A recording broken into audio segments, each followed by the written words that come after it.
de Madame Céline Darnon qui, avec son collègue Monsieur Goudot, a coécrit l'ouvrage Les inégalités scolaires, comprendre et agir, qui éclaire, je pense, de manière accessible et rigoureuse les processus qui sont souvent invisibles et qui fabriquent des inégalités à l'école, mais qui aussi met en avant les leviers concrets qui vont nous permettre au quotidien d'agir sur ces inégalités. Je la laisserai ensuite présenter son ouvrage. Nous aurons ensuite le plaisir d'entendre trois présentations de villes membres de l'Association internationale des villes éducatrices. Nous aurons tout d'abord la présentation de la ville de Rennes avec Monsieur Gauvin, qui est le directeur de l'éducation et de l'enfance, et de Madame Rougier, qui est l'adjointe à l'éducation et aux droits de l'enfant. Nous aurons la présentation de la ville de Katowice avec Monsieur Maciej Grimovic, qui va nous présenter les initiatives de sa ville en matière d'inégalité, de lutte contre les inégalités scolaires. Et ensuite, la ville de Bruxelles également apportera une explication et un regard sur un point de l'approche par rapport à la lecture, c'est-à-dire un des points des nombreux points que la ville de Bruxelles met en avant contre la lutte des inégalités scolaires. Madame Darnon, je vous propose de prendre la parole pour commencer directement votre présentation. Merci en tout cas de l'honneur que vous nous faites de présenter vos recherches et vos pistes pour nous aider au quotidien dans cette thématique. Je vous remercie beaucoup. Je suis pas sûre, je vous vois pas tous. Donc, si jamais il y a un problème technique, n'hésitez pas à m'interrompre à tout moment. Et j'en profite aussi pour dire que si jamais enfin, voilà, je pense que je serai peut-être un petit peu longue, donc n'hésitez pas à me couper si vous voyez que je déborde un petit peu au niveau du timing.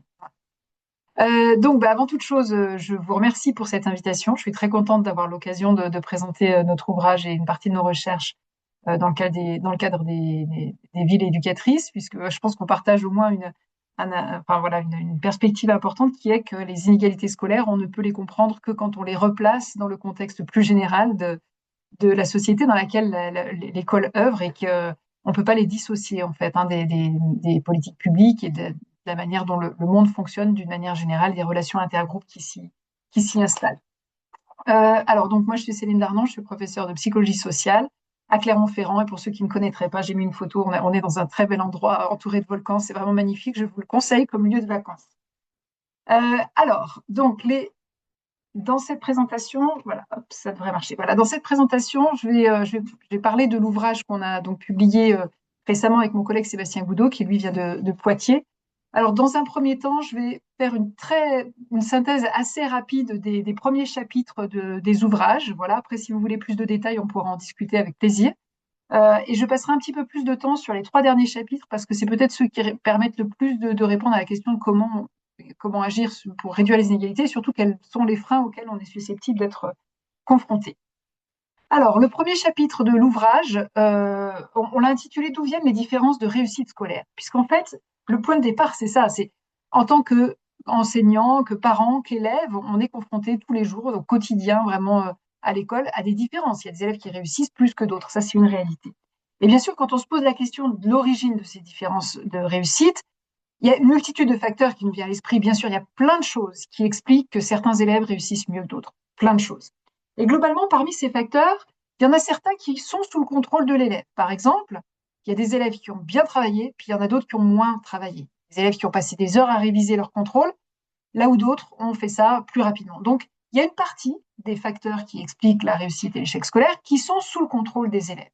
Mais en réalité, c'est une toute petite partie des facteurs, puisqu'il y a énormément d'autres facteurs qui sont également corrélés à la réussite, donc qui permettent de prédire les chances de réussite d'un élève et qui n'ont rien à voir avec ce qu'il décide d'être ou de faire. D'accord?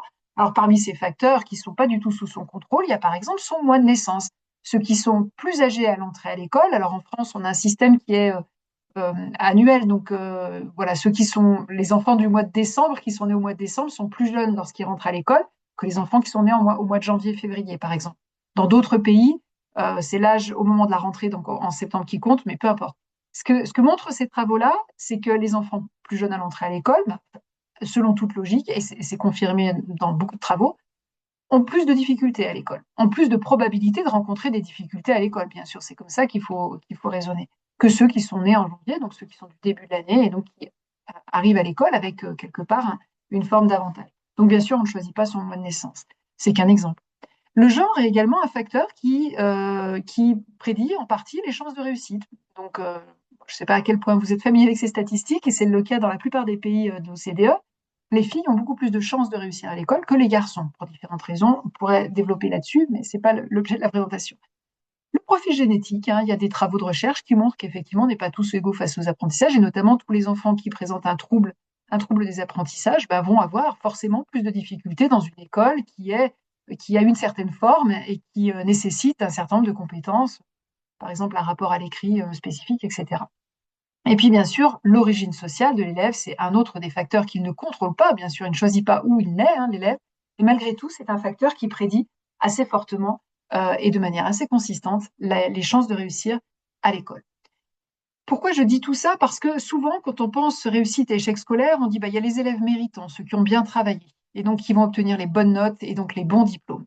Et puis, il y a les autres qui sont en échec scolaire, qui se sont peut-être pas donné les moyens de réussir. Donc, on a tendance à surestimer la part du mérite des élèves quand on essaye d'expliquer les réussites et les échecs à l'école. En réalité, il y a beaucoup de facteurs qui contribuent à expliquer une part de variance, comme on dit, mais qui relèvent pas du tout du mérite de l'élève. D'accord? Donc, l'école n'est pas totalement méritocratique. Ça ne veut pas dire qu'elle ne l'est pas du tout, mais en tout cas, elle ne l'est pas totalement.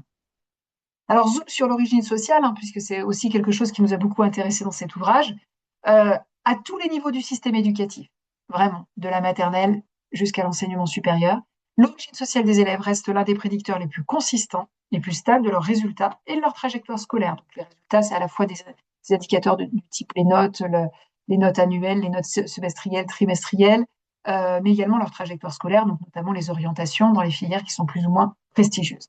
J'ai mis ici simplement cette figure, mais il y en a énormément dans les données internationales qu'on peut trouver et qui vont dans le même sens.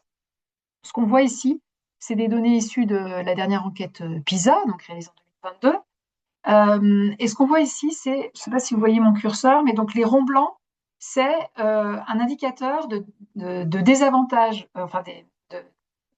de différence entre les élèves désavantagés socialement et les élèves avantagés socialement, donc plutôt de haut statut socio-économique ou de bas statut socio-économique. D'accord?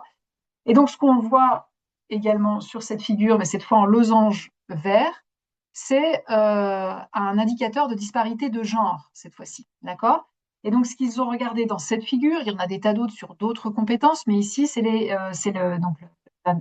l'indice de parité en mathématiques. Donc, c'est la différence qu'on observe entre garçons et filles, entre élèves de milieux sociaux contrastés, sur la performance en mathématiques. Donc, PISA, c'est des élèves de 15 ans, fin de troisième pour ceux qui sont dans le système français. Voilà. Et donc, qu'est-ce qu'on constate?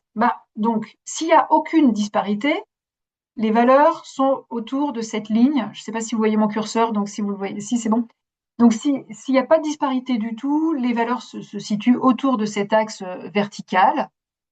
Donc, autrement dit, ce qu'on peut voir, notamment quand on regarde effectivement sur cette figure de gauche, c'est qu'il y a assez peu d'écart entre garçons et filles sur la performance en mathématiques. Ça, c'est assez régulier dans les enquêtes, quoi qu'on entend sur ce sujet. En fait, les filles et les garçons réussissent globalement aussi bien les tâches de mathématiques. Il y a de la variation, bien sûr, interindividuelle, mais c'est assez peu déterminé par le genre. Il y a des pays où les garçons réussissent plus que les filles, il y a des pays où c'est les filles qui réussissent plus que les garçons en mathématiques, donc c'est variable. Par contre, qu'est-ce qu'il en est de l'indicateur de disparité en fonction du statut socio-économique? Eh bien là, on voit que c'est très constant et beaucoup plus large.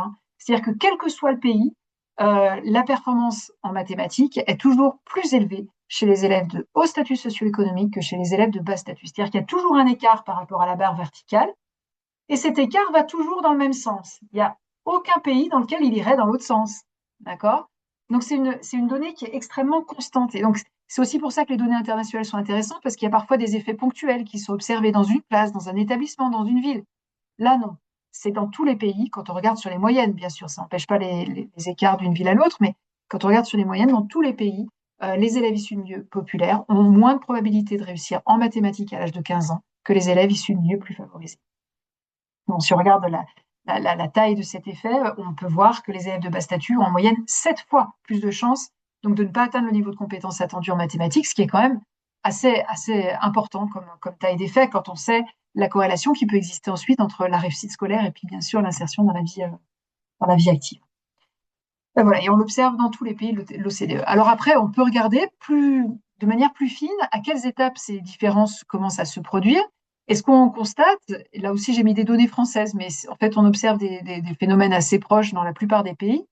Là, c'est des données françaises. On observe que ces différences en fonction du statut socio-économique des élèves s'observent dès l'entrée en classe de maternelle. Donc en France, c'est à l'âge de 3 ans, à l'année des 3 ans. Certains élèves ont 2 ans et demi.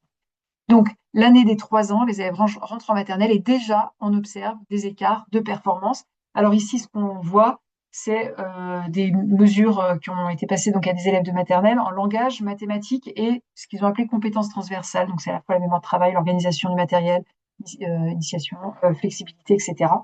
Et ce qu'on constate, c'est que c'est extrêmement constant. Les élèves de milieux très favorisés réussissent mieux que les élèves favorisés, que les élèves de classe moyenne et que les élèves de classe défavorisée, et ce, sur l'ensemble des compétences qui ont été mesurées.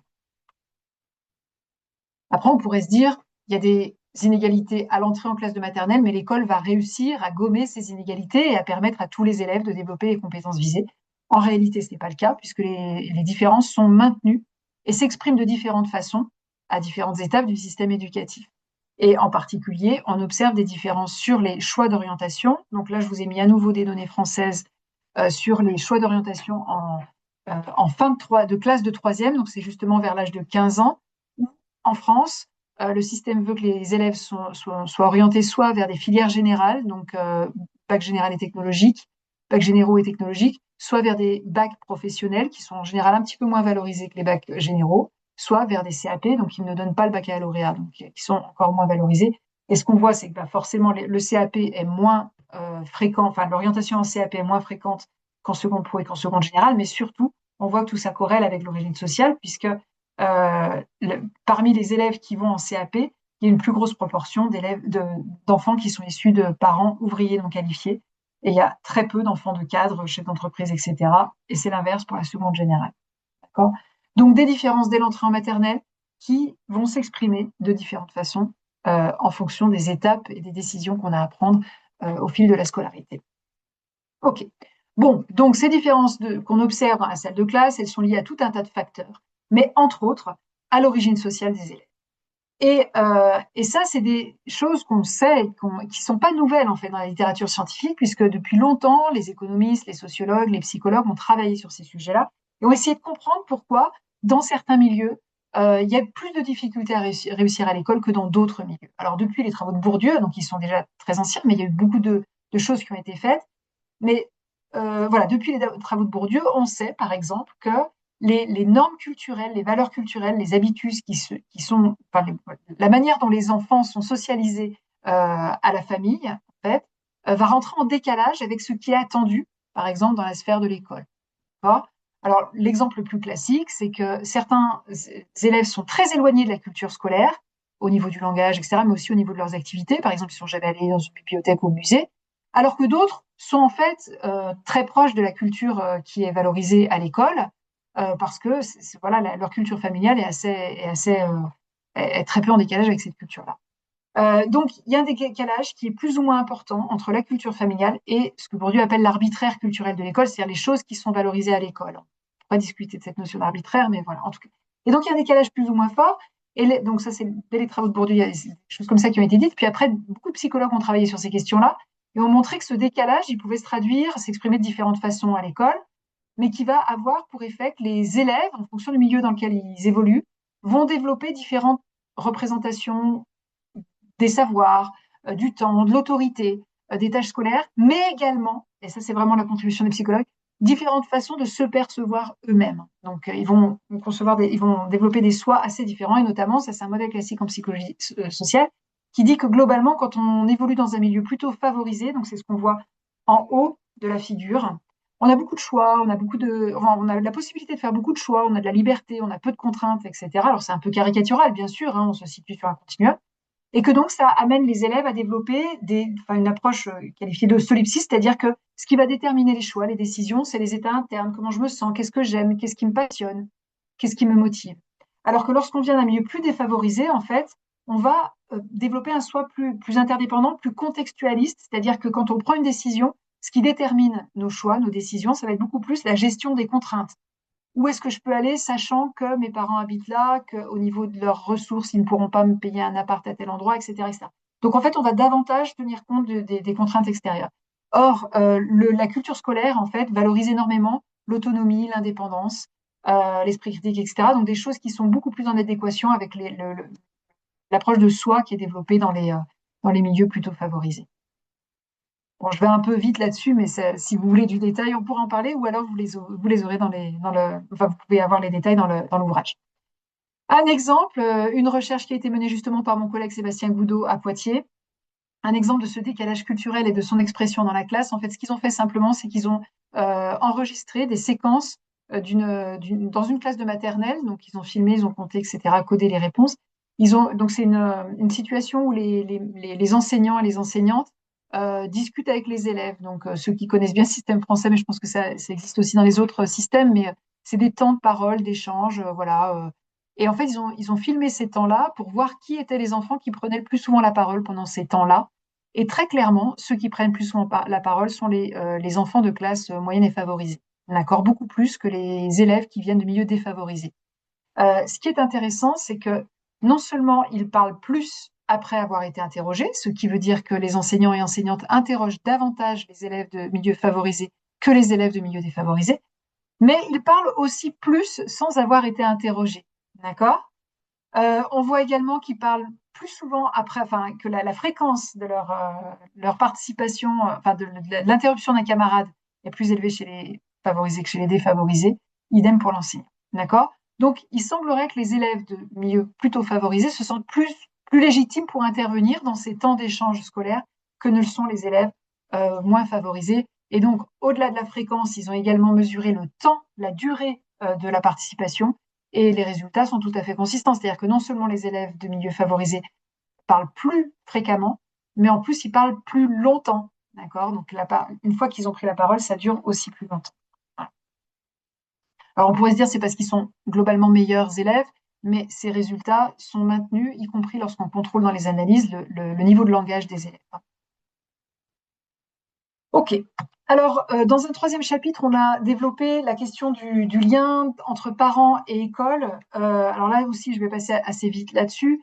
Mais globalement, ce que l'on sait sur la base de la littérature scientifique, c'est qu'il existe un lien positif entre l'implication parentale et la réussite scolaire. Alors bien sûr, ça reste une corrélation. C'est-à-dire, on ne sait pas exactement dans quel sens ça va, mais en tout cas, plus les parents sont impliqués dans la scolarité de leurs enfants, et plus les enfants ont de probabilité de réussir à l'école. Et donc ensuite, on a étudié deux cas de figure, la famille dans l'école et l'école dans la famille, c'est-à-dire qu'en fait, le lien entre parents et enfin entre famille et école, il est important à différentes étapes de la scolarité, notamment parce que justement, si je reviens sur la famille dans l'école, euh, les relations qui vont se mettre en place entre les enseignants ou les équipes pédagogiques de manière générale et les parents ne sont pas du tout les mêmes en fonction de l'origine sociale des parents. C'est-à-dire que les parents de milieux favorisés vont se sentir beaucoup plus proches et similaires des enseignants, et la réciproque est vraie, que ne le sont les élèves de milieux défavorisés, qui vont souvent avoir un problème de sentiment de légitimité pour intervenir auprès de l'enseignant, etc. Donc, ce qu'on observe globalement dans les résultats de recherche, c'est qu'il y a de l'implication des deux côtés, mais que l'implication parentale des familles de haut statut est plus en lien, en ligne avec ce qui est attendu par les enseignants, plus en adéquation avec leurs attentes, donc forcément avec des répercussions plus positives sur les résultats de l'élève. Et donc, à l'inverse, l'école dans la famille, puisque il y a des situations où c'est l'école qui s'invite dans la famille, notamment la situation où on doit faire des devoirs à la maison. Alors, il y a eu des gros débats dans la littérature scientifique sur est-ce que les devoirs, c'est une bonne chose ou pas. On pourrait là aussi en discuter. Ce que montrent les méta-analyses qui ont été réalisées. Donc, quand on rassemble des données sur le sujet, qu'on essaie de voir ce qui se dégage, c'est que les devoirs, c'est quand même une pratique efficace. C'est-à-dire que les élèves apprennent effectivement mieux lorsqu'ils ont des devoirs à la maison, mais que c'est conditionné à tout un tas de choses, et notamment, ça dépend de l'âge des élèves. Chez les élèves plus jeunes, c'est moins efficace, surtout quand ils sont trop longs. Chez les élèves, à partir du collège, ça commence à devenir plus efficace, mais aussi du milieu socio-économique. C'est-à-dire qu'en fait, les devoirs sont plus efficaces dans les milieux favorisés. On pourrait croire l'inverse, hein. On pourrait penser que c'est dans les milieux défavorisés qu'il y en a le plus besoin. Mais en fait, ce qui se passe, c'est que dans les milieux plus favorisés, les élèves sont davantage accompagnés dans leurs devoirs et donc ils peuvent plus bénéficier en fait de ce travail supplémentaire que dans les milieux plus défavorisés. Donc c'est encore un élément qui peut accentuer les écarts de performance. Ok, alors on enchaîne. Au-delà de ces différences qu'on observe objectivement entre les élèves, hein, parce que du fait de la socialisation, des milieux familiaux, etc., bon, il est vrai que les élèves, lorsqu'ils arrivent à l'école, ne sont pas tout à fait identiques, hein. Ça, c'est une réalité. Mais au-delà de ça, il peut y avoir des effets de stéréotypes et d'attentes qui vont porter sur ces élèves. On a déjà évoqué le fait que les enseignants ne s'attendent pas à la même réaction des élèves en fonction de ce qu'ils savent de leur milieu d'origine, et que donc ils ont tendance à plus interroger les élèves favorisés. Alors, bon, il y a des différences, mais ce qui va se passer ensuite, c'est qu'il va y avoir des stéréotypes qui vont se mettre en place et que les stéréotypes vont produire deux effets. Premièrement, une accentuation des différences et deuxièmement, une généralisation. Autrement dit, on sait qu'en moyenne, les élèves de milieux populaires, donc ce qu'on voit ici en foncé, ont des performances scolaires inférieures à celles des élèves de milieux favorisés. Ça, c'est une réalité statistique que je vous ai présentée encore en introduction. Donc ça, c'est une réalité. Ce que vont faire les stéréotypes, c'est qu'ils vont écarter ces courbes de Gauss en quelque sorte, c'est-à-dire qu'ils vont amener, c'est des biais perceptifs, hein, les stéréotypes, hein, ils vont amener à penser à accentuer les différences objectives. Donc s'il y a des différences de petite taille ou même de taille moyenne, ben, elles deviennent de grandes différences. D'accord?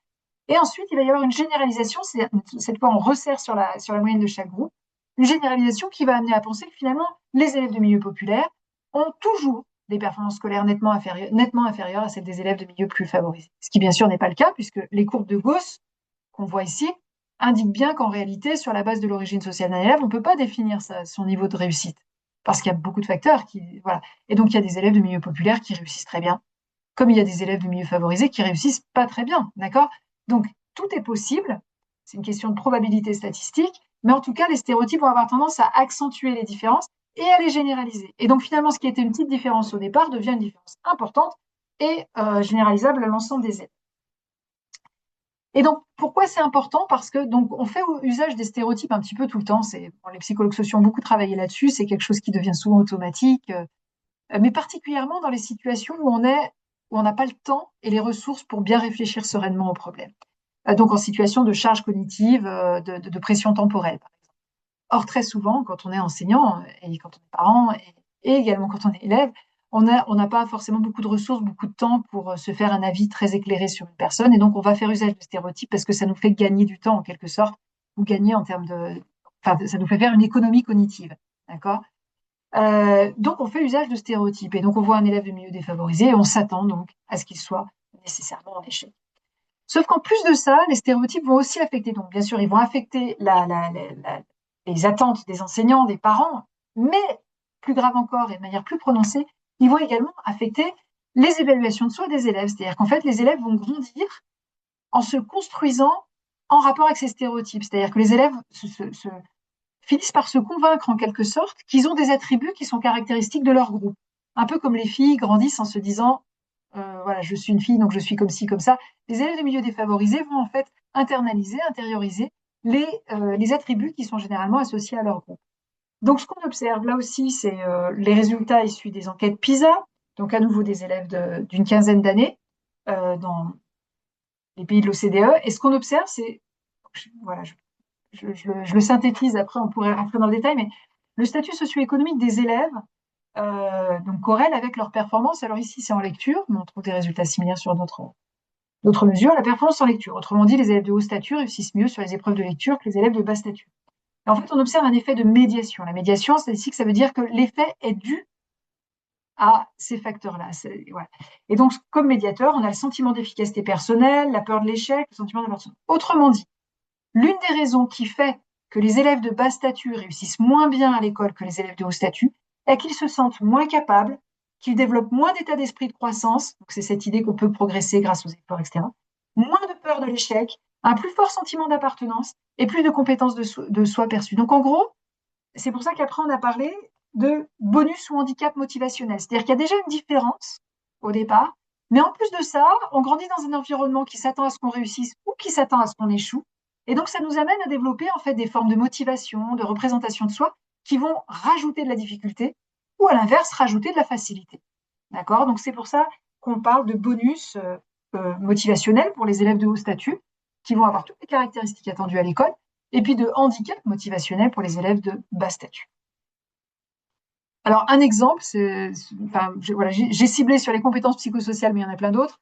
parce que c'est quelque chose dont on parle beaucoup, voilà, l'importance du développement des compétences psychosociales à l'école. Donc les compétences psychosociales, c'est tout ce qui n'est pas directement scolaire, mais qui est très utile à l'école. Savoir s'organiser dans son travail, réguler ses émotions, savoir interagir positivement avec les autres de manière constructive, etc. Ce que montrent les recherches, c'est que clairement, plus les compétences psychosociales sont élevées et plus les élèves ont une bonne santé mentale, une meilleure réussite scolaire, mais également ça corrèle avec des indicateurs d'insertion sociale, donc à l'âge adulte. Donc globalement, c'est toujours bénéfique pour un enfant d'avoir des compétences psychosociales. Et donc il y a tout un tas de programmes qui ont été mis en place dans plusieurs écoles. Euh, c'est le cas en France, mais je sais que c'est le cas aussi dans d'autres pays, pour aider, enfin, pour faciliter le développement des compétences psychosociales à l'école. C'est des choses qui doivent être encouragées, hein. Sauf que là aussi, quand on regarde ce qu'il en est de la distribution des compétences psychosociales dans différents milieux sociaux, ce qui ressort, c'est que les élèves favorisés ont en fait des compétences psychosociales plus élevées que les élèves défavorisés. Et c'est le cas sur l'ensemble des compétences psychosociales qui sont mesurées notamment dans cette enquête, donc créativité, tolérance, affirmation de soi, curiosité, sociabilité, empathie, etc. Donc à nouveau, une sorte de bonus motivationnel pour les élèves favorisés. Ok. Alors on en vient justement à la question qui nous intéresse ici, qu'on a essayé, enfin voilà, qu'on a abordé dans les 3 derniers chapitres de l'ouvrage. Euh, bon, comment on fait du coup pour changer l'école? Qu'est-ce qu'on peut mettre en place? On est d'accord qu'améliorer l'école, c'est une nécessité, bien sûr pour améliorer la réussite éducative, mais c'est aussi présenté comme un enjeu important parce que la réussite éducative est souvent présentée comme la voie d'émancipation pour les élèves de milieux défavorisés, cette idée de l'école comme ascenseur social. C'est-à-dire qu'on se dit que pour qu'un élève, pour qu'un individu s'élève dans la société, il faut qu'il réussisse à l'école. Donc c'est sa voie d'émancipation. Ça, c'est simplement une citation de l'OCDE pour dire que voilà, un bon système éducatif, on considère qu'un bon système éducatif est un système éducatif qui est efficace, donc qui apprend beaucoup de choses aux élèves, qui leur permet à tous de progresser, mais aussi équitable, c'est-à-dire un système éducatif qui réduit les inégalités entre les élèves. Alors, on peut se réjouir parce que ces 20 dernières années, il y a eu énormément de recherches qui ont été mises en place, donc en psychologie sociale, psychologie cognitive, psychologie expérimentale, mais également en économie. Il y a des études d'impact qui ont été mises en place. Enfin, il y a beaucoup de choses qui ont été menées, beaucoup de travaux de recherche qui ont été menés pour tester des interventions et quelques résultats encourageants qui suggèrent que certaines interventions peuvent réduire les inégalités éducatives. Donc ça, c'est plutôt encourageant. Sauf que sauf que, premier problème, les interventions peinent parfois à s'imposer dans les systèmes éducatifs. Et puis, autre problème, on pourrait se dire que, étant donné tout ce progrès qui a été fait sur les pratiques éducatives, hein, si on repense même nous, quand on était enfant, les pratiques éducatives ont quand même beaucoup évolué, on va dire, ces 50 dernières années. Hein, il y a beaucoup de choses qui se faisaient qui ne se font plus, et c'est sans doute une bonne chose. Donc, on pourrait imaginer que l'école, aujourd'hui, est beaucoup moins inégalitaire qu'elle ne l'était il y a 50 ans. D'accord? Je l'ai mis sous forme de question, mais vous aurez compris que dans la manière dont je le présente que j'ai déjà donné un peu la réponse.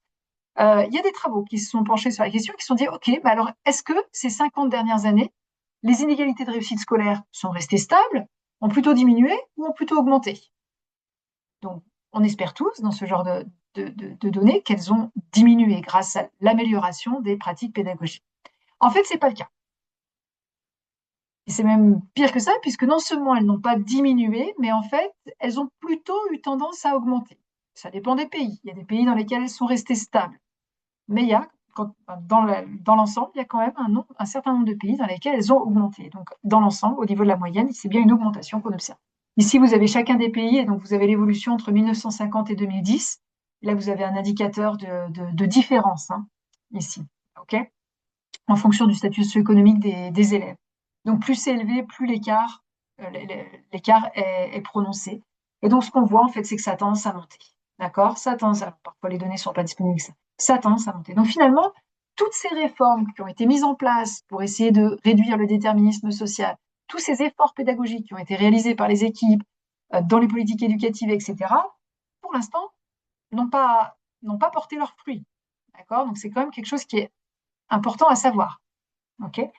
Alors, certains auteurs disent ça, c'est parce qu'il y a des méthodes pédagogiques qui sont très efficaces pour réduire les inégalités, mais il y a des freins pratiques. Parfois, on manque de temps, parfois, ça fait trop de bruit, parfois, on n'a pas les moyens, etc. Alors, ce que proposent d'autres auteurs, et on en fait partie, c'est qu'au-delà de ces freins pratiques, en fait, il y a des freins plus structurels. et qui sont justement liées à la fonction, la place que joue l'école au sein de la société. Alors pourquoi la place que joue l'école au sein de la société? Donc le modèle, comme je le disais en introduction, il faut replacer l'école dans la société dans laquelle elle est. C'est pas une instance qui est isolée. En particulier, l'école, c'est l'endroit où va se déterminer l'orientation. Et donc, l'orientation vers des filières plus ou moins prestigieuses qui amènent ensuite à des métiers plus ou moins favorisés. Et donc, ce qui se passe, c'est qu'il existe des inégalités au sein de la société. C'est assez basique de dire ça. C'est-à-dire qu'il y a des gens qui gagnent beaucoup d'argent, d'autres qui en gagnent moins.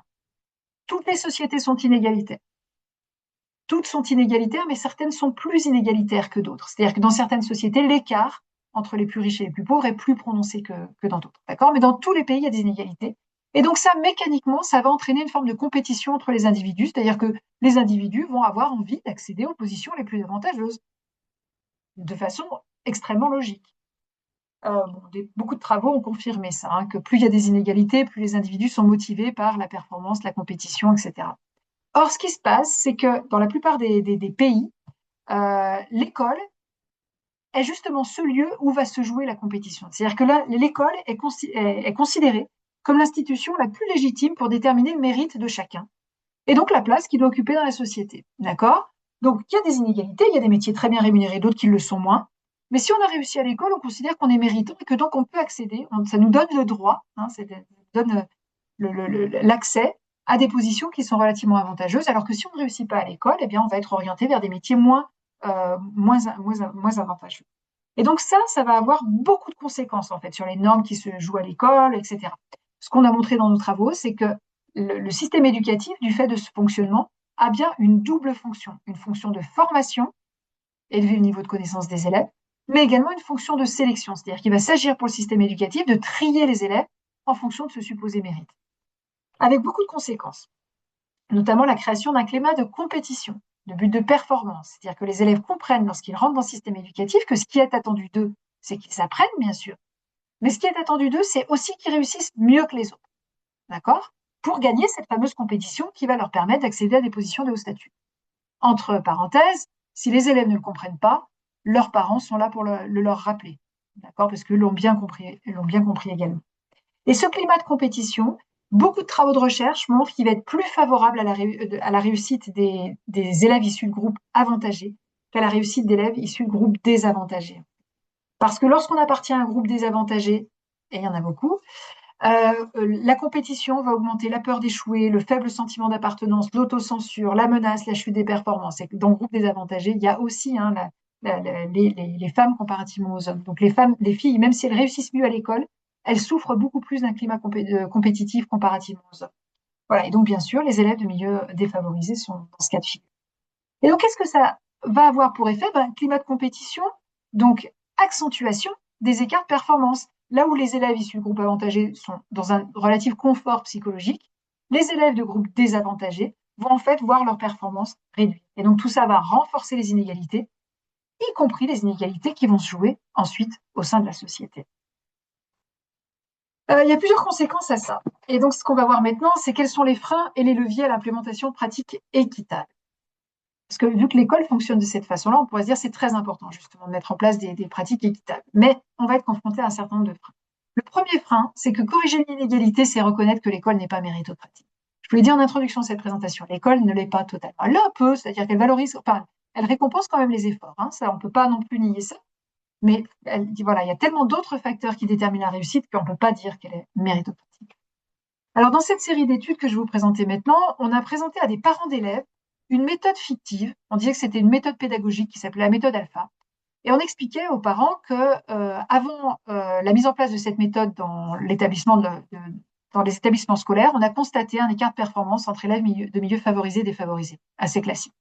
On leur expliquait surtout que grâce à cette méthode fictive, qui en réalité n'existe pas, grâce à la mise en place de cette méthode, l'écart de performance était totalement éliminé. C'est-à-dire qu'après la mise en place de cette méthode pendant plusieurs mois dans les établissements scolaires, les élèves issus de milieux défavorisés réussissaient aussi bien que les élèves de milieux favorisés. Et on voit bien que personne n'a régressé, tout le monde a progressé, mais certains plus que d'autres. Donc ça, c'est une intervention qu'on a présentée qu'on a appelée l'intervention égalisante. Puis il y a d'autres parents d'élèves ont montré exactement la même chose, Mais cette fois, on leur disait, bah voilà, cette méthode, après son implémentation, a bien marché, elle a permis à tous les élèves de progresser.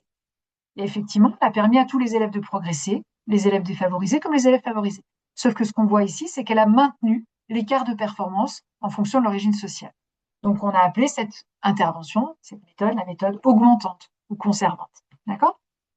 Ensuite, ce qui nous intéressait, c'était à quel point les parents d'élèves allaient soutenir l'implémentation de cette méthode dans l'école de leurs enfants. D'accord? Alors, avant de leur présenter la méthode, on avait mesuré chez ces parents à quel point ils croyaient en la méritocratie scolaire. Donc là, c'est une mesure, une échelle de mesure, je vous ai mis les items ici, où on demande aux parents à quel point vous êtes d'accord avec des affirmations comme à l'école, quand on veut, on peut, tout le monde a la même chance de réussir, pour réussir, il suffit bien travailler, etc., etc. Donc, on y croit plus ou moins. Il y a des élèves, il y a des parents qui croient très fortement à la méritocratie et d'autres qui y croient plus faiblement. D'accord? Alors, dans ces études, ensuite, comme je vous le disais tout à l'heure, on interrogeait les parents d'élèves. Bon, la première étude est faite sur des étudiants, mais on va se focaliser sur les parents d'élèves. On leur demandait à quel point ils soutiendraient la mise en place de cette intervention dans l'école de leurs enfants, avec 4 niveaux de réponse. Je ne suis pas intéressée, jusqu'à un niveau d'implication assez fort. Je souhaiterais participer à ce groupe de travail, environ 3 réunions dans l'année scolaire. Qu'est-ce qu'on observe? Dans l'ensemble des études, on a une corrélation négative entre la croyance au mérite scolaire et le soutien à la méthode pédagogique égalisante. Autrement dit, plus les parents pensent que l'école est méritocratique, et moins ils soutiennent l'implémentation de la méthode égalisante dans l'école de leurs enfants.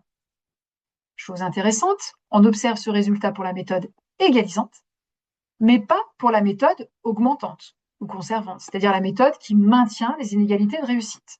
D'accord? Donc, il y a bien la croyance au mérite scolaire représente bien un frein à l'implémentation de méthodes pédagogiques qui sont plus égalisantes entre les élèves. D'accord?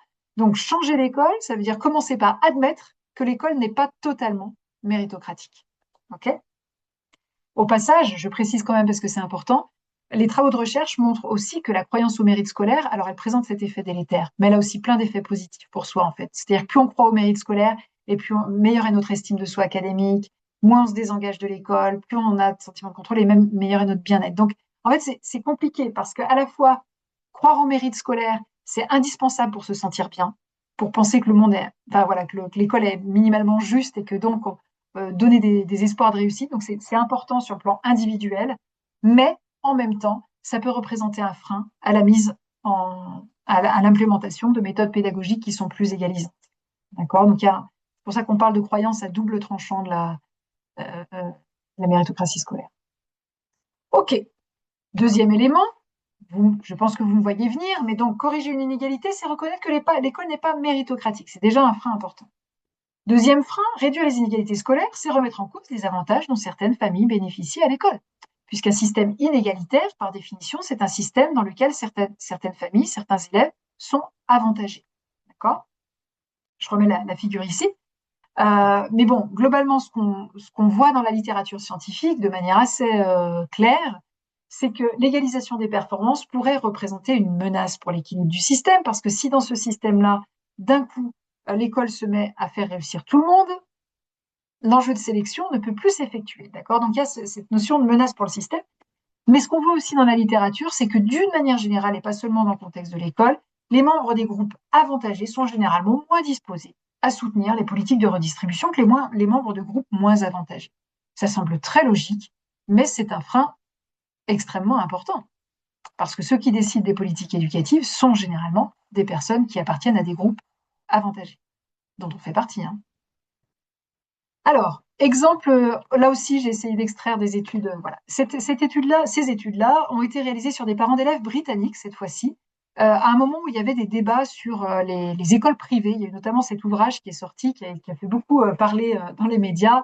Donc, il y a des personnes qui sont en faveur de la suppression des écoles privées en Grande-Bretagne, et d'autres qui, à l'inverse, résistent en disant non, il faut garder le système des écoles privées parce que c'est important que les parents puissent avoir la liberté de choix, etc. Donc, il y a des débats importants sur ces questions-là.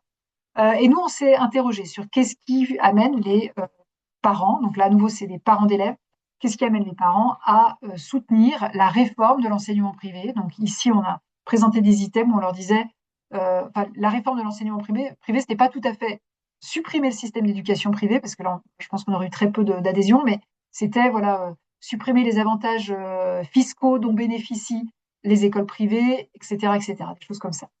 Et ce qu'on a constaté, là aussi, vous allez dire, c'est pas surprenant, mais plus le revenu des parents augmente, et plus leur statut socio-économique subjectif, donc c'est une autre mesure de statut, augmente, et plus ils sont réfractaires à la réforme de l'enseignement privé.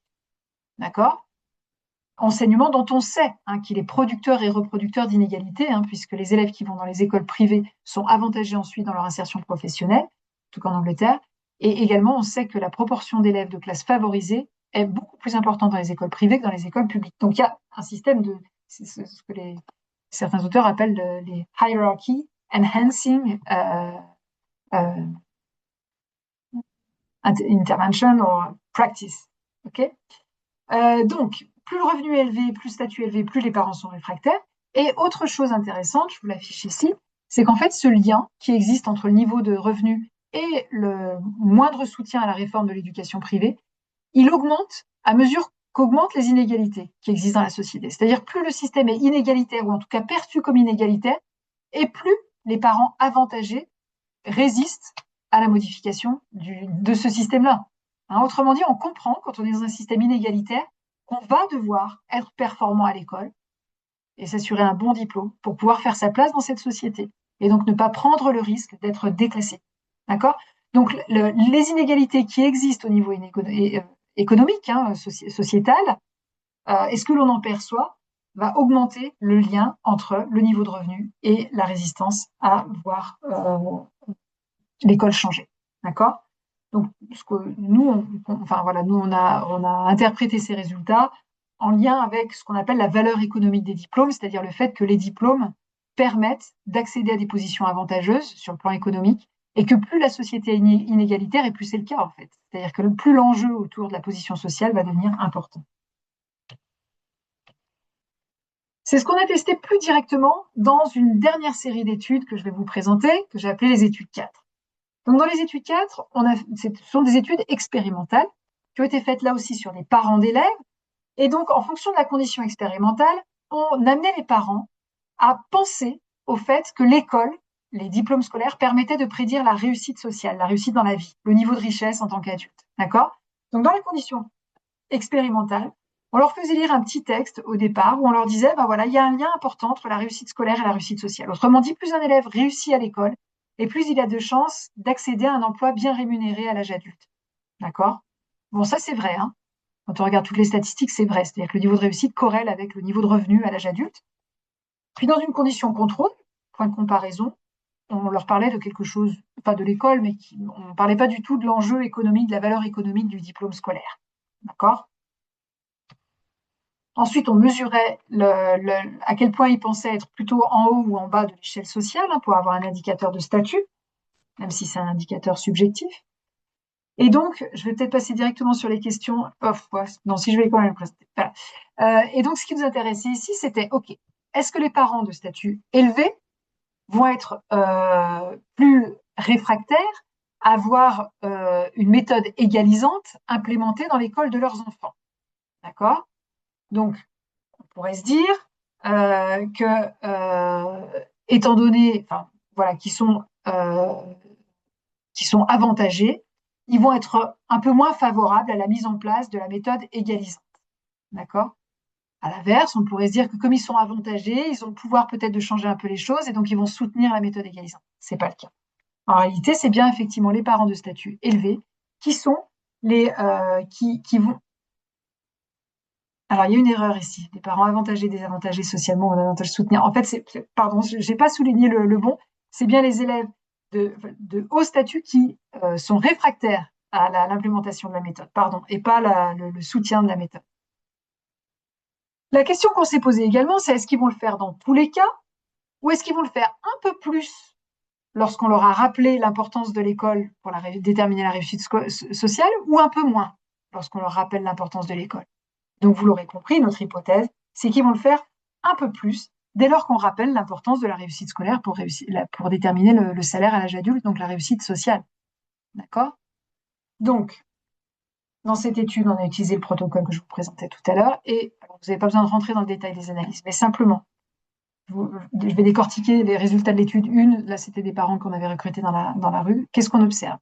Ce qu'on observe, on va prendre la condition de sélection. C'est la condition où on a rappelé l'importance de la réussite éducative pour réussir dans la vie. D'accord? Ce qu'on peut voir, c'est que plus le statut est élevé, donc plus on va à droite de la figure, et plus la probabilité de cocher la case « je ne suis pas intéressé par cette méthode » augmente. Moins la probabilité de cocher la case « je suis intéressé pour faire partie de ce groupe de travail », etc., diminue. D'accord? Donc il y a bien un lien négatif. Plus je suis de haut statut, moins je soutiens l'implémentation de la méthode. Et ce qui est intéressant, c'est qu'en fait, cet effet-là, on l'observe surtout lorsqu'on a rappelé le rôle de l'école dans l'acquisition de statut social, donc de niveau de revenu à l'âge adulte. Donc lorsqu'on a rappelé la valeur économique de l'éducation. On observe les mêmes résultats dans une deuxième étude qui a été réalisée à nouveau sur des Français, mais sur plus de participants. Et donc, on a répliqué à nouveau ces résultats quelques années plus tard, parce qu'il s'était passé plein de choses entre-temps, on voulait vérifier que c'était encore vrai. Et c'est le cas. Mais dans cette étude, on a observé que c'était particulièrement le cas pour les parents qui ont une orientation politique assez prononcée à droite. Oh, ok, donc si on fait la synthèse de tout ça, ce que ces travaux nous indiquent, c'est que lorsqu'on leur rappelle l'importance de la réussite scolaire pour déterminer la future position sociale, les parents qui se sentent de statut élevé sont moins enclins à soutenir l'implémentation de la méthode pédagogique égalisante dans l'école de leurs enfants. Donc c'est bien sûr un frein important. Malgré tout, l'idée ici n'est pas de blâmer ces parents, d'accord? Parce qu'en réalité, si on analyse la structure du système, ces dynamiques sont tout à fait compréhensibles, elles sont même rationnelles. Dans un système inégalitaire, c'est tout à fait logique de chercher à accéder à la position la plus avantageuse. D'accord? Donc il y a une forme de rationalité derrière tout ça. C'est pas juste un frein idéologique. Il y a une forme de rationalité, mais tout ça fait que l'école a aussi du mal à changer. Alors pour finir sur une note un peu plus positive, et encore, ça pourrait se discuter, mais peut-être que finalement, essayer d'implémenter des interventions qui permettent de réduire les inégalités à l'école, c'est pas la bonne, c'est pas la voie la plus évidente, et c'est pas celle qui va rencontrer le plus gros succès. Donc peut-être qu'on peut penser les choses un petit peu différemment. Donc la question ici, c'est l'égalisation des chances scolaires est-elle la seule voie possible vers plus de justice sociale? On peut imaginer pour l'exercice qu'on a réussi à trouver des interventions, des méthodes pédagogiques extrêmement efficaces, extrêmement équitables, et que tout le monde se met à réussir à l'école. Bon, dans l'absolu, c'est super, tout le monde est content. Les politiques sont contents, parce que l'objectif d'égalité est souvent présenté, aussi de tous. Les parents sont contents, les élèves sont contents, les enseignants sont contents, tout le monde est content si tout le monde réussit à l'école. Sauf que, comme je vous l'expliquais tout à l'heure, l'école remplit la fonction de formation, mais elle remplit également une fonction de sélection. Qu'est-ce qui va se passer dans une école où tout le monde réussit? Est-ce que tout le monde va pouvoir devenir ingénieur? Non. Parce que la société dans laquelle on vit a besoin en fait d'une grande diversité des profils. On a besoin d'ingénieurs, on a besoin de chirurgiens, mais on a aussi besoin d'assistants maternels pour garder les enfants. On a aussi besoin de personnel pour travailler dans les EHPAD pour garder les personnes âgées. On a aussi besoin de, etc., etc. Et donc en fait, ce système qui valorise la réussite éducative comme seule voie possible de réussite sociale va présenter un certain nombre de problèmes. Donc, voilà, les interventions efficaces et équitables sont très utiles pour la fonction de formation, mais elles sont incompatibles avec la fonction de sélection. Je vois le temps qui passe, donc je vais passer là-dessus. Je reviendrai peut-être si vous avez des questions dessus. Mais ce qu'on doit retenir de tout ça, c'est qu'en gros, dans une école qui permettrait à tout le monde de réussir, les parents, enfin les familles avantagées vont trouver d'autres moyens en fait de se distinguer pour garantir un certain accès aux positions les plus intéressantes sur le plan économique. Ok. Alors, la question c'était, est-ce que l'égalisation des chances est la seule voie possible pour plus de justice sociale? L'égalisation des chances, c'est ça. C'est-à-dire qu'on considère l'égalité des chances comme un objectif ultime. Une bonne école, une école idéale, serait une école dans laquelle il y aurait vraiment une égalité des chances entre les élèves. C'est-à-dire que la probabilité de réussir ne dépendrait pas du tout du statut socio-économique, du genre ou d'autres choses. D'accord? Donc, voilà. Mais ça reste ça, l'égalité des chances. C'est-à-dire qu'on considère que les élèves sont égaux, sont sur un pied d'égalité au départ, et donc ils vont tous chercher à accéder forcément aux métiers qui sont les plus avantageux. Ils vont tous chercher à y accéder, mais ils ne vont pas tous pouvoir y accéder. D'accord? Parce qu'il va y avoir de la sélection. Et donc, l'égalité des chances repose sur cette idée de compétition. Mais ce qu'on veut, quand on fait la promotion de l'égalité des chances, c'est qu'on veut que cette compétition soit la plus juste possible Et par juste, on entend la plus méritocratique possible. D'accord? Donc, si les élèves rentrent sur un pied d'égalité, que le meilleur gagne. Et si seul leur mérite détermine le fait de gagner, alors peut-être que c'est normal qu'ils gagnent cette fameuse compétition. Et donc, ils accèdent ensuite à des positions plus avantageuses. OK? Donc, dans cette vision-là de l'égalité, en fait, l'égalité se fait au départ, mais à l'arrivée, il y a bien des inégalités entre les individus, hein, entre ceux qui ont réussi à l'école et ceux qui n'ont pas réussi à l'école. Il y a certains auteurs, dont François Dubec, qui est donc sociologue, qui proposent de voir les choses un petit peu différemment, qui disent le modèle de l'égalisation des places, le modèle de l'égalité des chances pourrait être complété par un modèle d'égalisation des places, où ce qu'on va chercher à faire cette fois-ci, c'est pas seulement égaliser les chances de départ, ça on va continuer à le faire, parce que bien sûr c'est important, mais pour l'instant on n'y arrive pas, on n'a pas trouvé de technique qui permet d'égaliser les chances. Donc on va continuer à tenter d'égaliser les chances de départ, mais on va aussi égaliser les places, c'est-à-dire faire en sorte que ceux qui réussissent et ceux qui échouent à l'école soient moins déterminés, que le fait de réussir ou d'échouer à l'école soit moins déterminant de la position que ces individus auront plus tard dans la société. D'accord? Quelque part, ce que dit Dubé, c'est que si on était dans un système où on avait réussi à accéder à l'égalité des chances, pourquoi pas? Mais on n'y arrive pas. D'accord? Il n'y a aucune méthode pour l'instant qui permet d'égaliser les chances de départ. Donc, à défaut de pouvoir égaliser les chances, il est important aussi de travailler sur l'égalisation des places. Donc, cette égalisation des places, c'est un modèle qui est un petit peu différent, où l'enjeu est mis sur la réduction des inégalités sociales. Moins de différence, par exemple, de salaire entre une assistante maternelle et un chirurgien. D'accord? Moins d'écart, moins de différence, et donc moins de pression autour de la réussite éducative qui va permettre d'accéder au poste de chirurgien, c'est bien entendu qu'un exemple. Et donc, si moins de pression, moins d'enjeux de sélection de la part d'école, et donc l'école peut se focaliser davantage sur sa fonction première, qui est donc une fonction d'éducation, de formation. D'accord? Avec tout ce qu'on a vu tout à l'heure. Hein. Donc, je le remets ici. Enfin, non, je ne l'ai pas remis parce que je l'ai supprimé. Donc, je vous redis à l'oral, tout à l'heure, on a vu que justement, la fonction de sélection, c'est ce qui fait qu'il y a une compétition qui est toujours un peu là, que indépendamment des discours des enseignants, les élèves comprennent que ce qui est attendu d'eux, c'est de réussir mieux que les autres, etc. S'il y a moins d'enjeux autour de la sélection, l'école peut davantage se centrer sur sa fonction de formation. Et si elle se centre sur sa fonction de formation, eh bien, en fait, elle donne effectivement un peu plus de chances de réussir à tous les élèves, y compris ceux qui appartiennent à des groupes stigmatisés et désavantagés.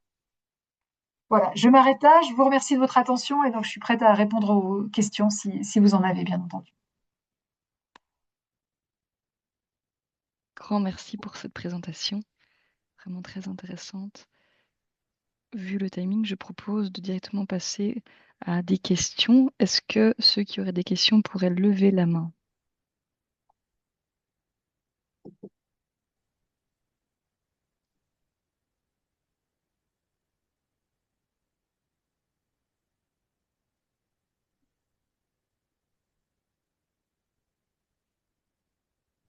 Jamais facile de poser la première question. Je me lance alors pour une question qui rejoint un des éléments que vous avez dit au tout début. Vous avez évoqué l'importance chez les élèves qui sont issus de milieux socio-économiques favorisés, de la liberté de choix, de l'autonomie comme des facteurs qui peuvent favoriser la réussite scolaire.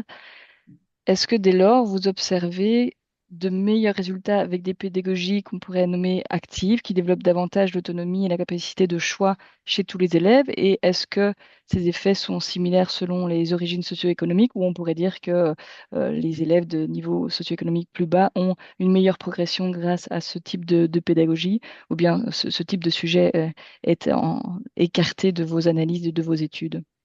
Non, non, c'est une question très intéressante, effectivement. Alors, on n'a pas encore de données qui permettent de montrer ça directement.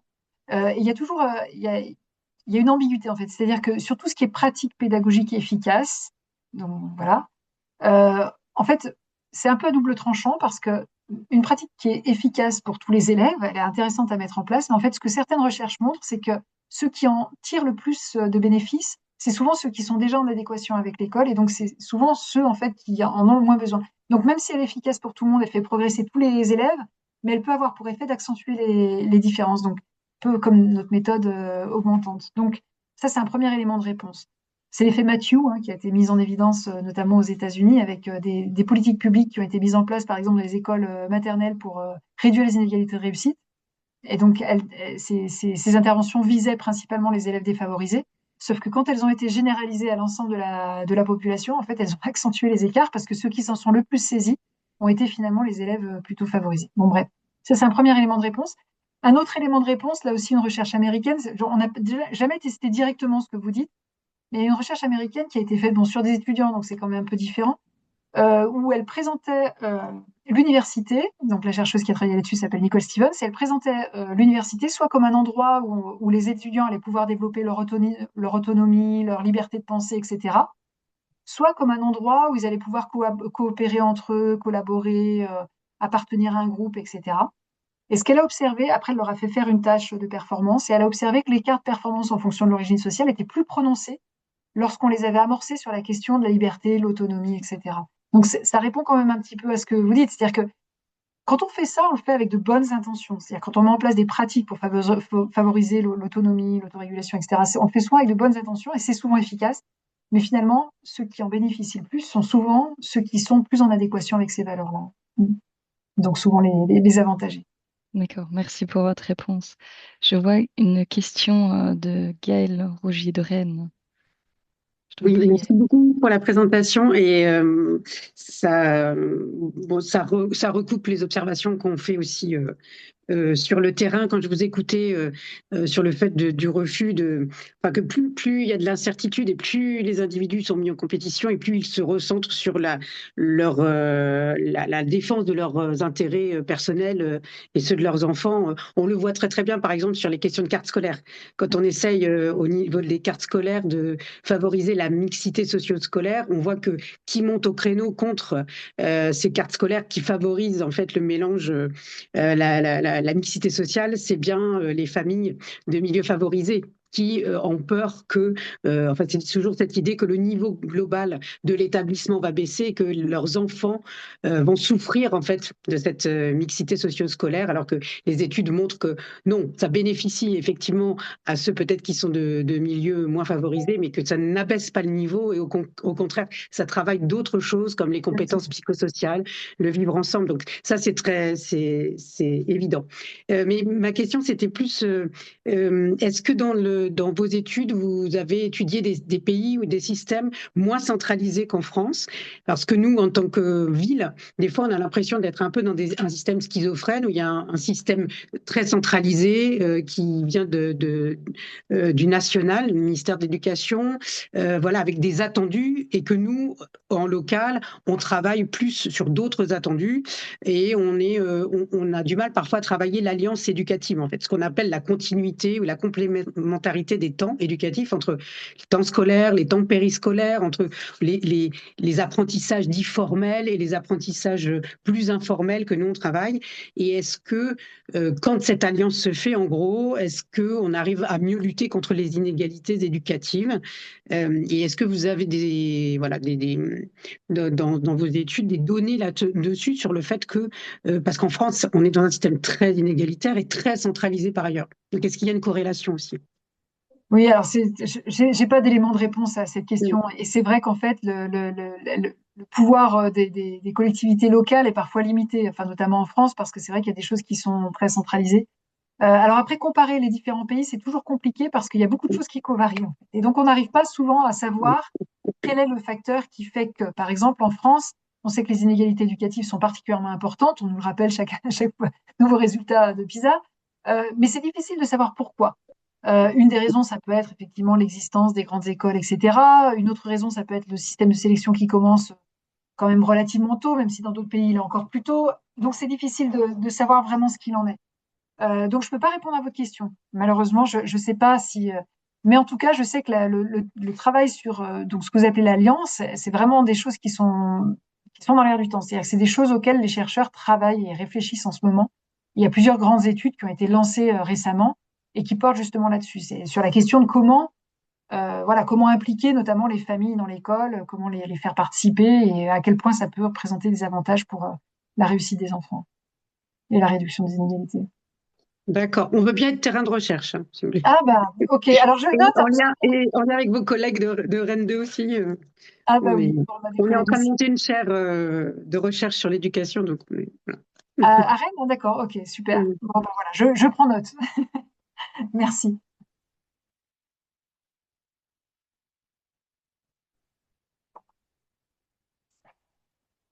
Oui, monsieur Leblond, je vous en prie. Oui, bonjour à tous. J'avais une petite question. En fait, il y a beaucoup de dispositifs périphériques d'accompagnement à la scolarité qui visent justement à niveler ou à égaliser davantage ces niveaux. Est-ce que vous avez pu en mesurer l'impact? Est-ce que ça vraiment ça égalise? Ou est-ce que l'approche de ces dispositifs, qui sont souvent sur la base d'échecs ou de fragilité ou de difficultés, est-ce que du coup, c'est peut-être pas cette approche qui serait à réinterroger et avoir une approche plus globale? Oui, alors bah, là aussi, il y a plusieurs choses qu'on peut dire. Alors, sur la question de l'efficacité des dispositifs, donc c'est surtout les économistes qui vont travailler sur ces questions-là. Ils vont faire des études d'impact et voir, par exemple, si la mise en place de, je sais pas, devoir fait, le dispositif devoir fait, globalement réduit les inégalités. Bon, alors ils font ça, ils mesurent ça très bien. Et en fait, ce qui ressort de l'ensemble de ces études, c'est que il y a parfois des effets positifs, mais ces effets sont en général de très petite taille. D'accord? Mais il y en a parfois. Donc, c'est quand même important de le rappeler parce que ça veut dire qu'on n'est pas en train voilà, de pédaler dans le vide, hein, j'ai envie de dire. Il y a des effets positifs. Et par exemple, je pense à ça, je ne sais pas si vous connaissez le dispositif en France, donc c'est une association qui s'appelle Énergie Jeune qui intervient dans les collèges et qui fait des interventions sur motivation, but, etc. C'est-à-dire qu'en gros, euh, donc les intervenants de l'association essayent de faire travailler les élèves sur, enfin, leur apprendre un peu des capacités d'autorégulation et puis aussi les faire travailler sur la conception qu'ils ont de la réussite et sur donc le fameux growth mindset, c'est-à-dire penser que la réussite est quelque chose qui n'est pas figé, qui n'est pas stable et qu'on peut devenir meilleur si on travaille un peu plus. Enfin, voilà, il y a des petites interventions de ce type-là. Et donc, je pense à celle-ci parce que il y a eu une grosse étude d'impact qui a été réalisée récemment et qui a montré qu'il y a un petit effet positif, c'est-à-dire que les collèges qui ont bénéficié des interventions d'énergie jeune, dans ces collèges-là, on a un niveau de réussite qui est un peu plus élevé que dans les collèges qui n'en ont pas bénéficié. Après, quand on regarde dans le détail, on voit que l'effet est de très petite taille, qu'en plus c'est seulement les filles et pas les garçons, et que voilà. Bon, en fait, globalement, il n'y a aucune politique éducative ou aucun dispositif qui s'est avéré produire des gros effets. Voilà. Donc ça, c'est un premier point, un premier élément de réponse. Voilà, on regarde ces effets-là, et pour l'instant, il y a des petits effets, mais c'est rarement des gros effets. L'autre chose qu'on peut dire, c'est en fait, on peut aborder la question des inégalités de façon différente. On peut se dire, il y a des inégalités, donc on va agir sur les élèves pour leur permettre d'être au niveau, enfin pour les aider à rattraper le niveau et donc à rattraper leur pairs de milieux plus favorisés. Donc des interventions centrées sur les élèves. Et ce que disent certains auteurs, c'est qu'en fait, quelque part, quand on se centre un petit peu trop sur les élèves, on pourrait négliger ou mettre un petit peu de côté des dynamiques qui sont plus structurelles, en fait, qui sont plus sociétales, qui sont plus liées à la façon dont fonctionne l'école. Et donc, ils mettent un petit peu en garde en disant attention, parce qu'en fait, pour changer un système, il ne suffit pas de changer les individus qui composent ce système. On peut aider l'enfant à devenir un petit peu meilleur. Mais si on est dans un système qui, structurellement, désavantage cet enfant, je veux dire, tous les efforts qu'on va faire au niveau individuel risquent de tomber à l'eau. D'accord? Et donc, cette opposition entre intervention structurelle et intervention individuelle, elle est intéressante parce que souvent, quand on réfléchit aux inégalités scolaires, on a tendance à aller vers l'individuel. Voilà. Donc, aide aux devoirs, etc. Et c'est bien, il faut le faire, bien sûr, mais ça risque de ne pas être suffisant.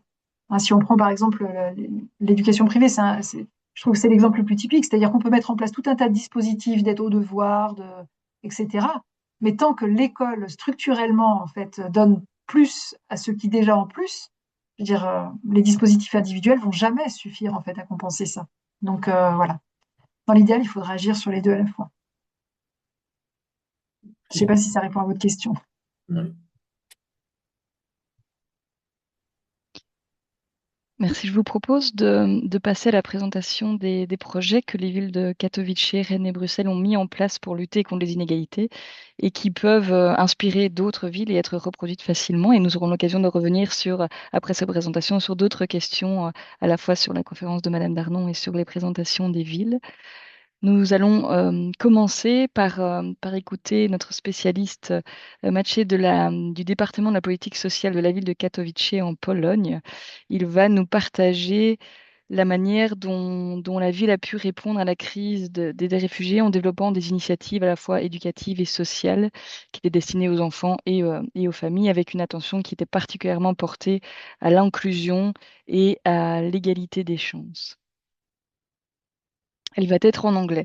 Donc, pour tous ceux qui préfèrent écouter la présentation en français, je vous invite en bas de votre écran Zoom à cliquer sur les 3 petits points et vous allez pouvoir appuyer ensuite sur Interprétation. En choisissant le français, vous entendrez alors la présentation en français. Si vous rencontrez des problèmes techniques, n'hésitez pas à le mentionner dans le chat pour que nous puissions y réagir. Je vous en prie, Maciej. Thank you very much. Good afternoon, everyone. It's a pleasure to be here. Today, I would like to share with you how the city of Katowice has transformed a major humanitarian crisis into an opportunity for growth and integration. Our presentation is titled Katowice for Ukraine, Bridging Educational Inequalities. Our primary focus has been bridging educational inequalities. We believe that education is the foundation of integration. Today, we will present the city of Katowice response to the refugee crisis. Well, to understand our action, we must look at the scale of the challenge. After February 24, in 2022, we faced a massive refugee wave, and by March, Katowice saw nearly 100,000 refugees coming to our city.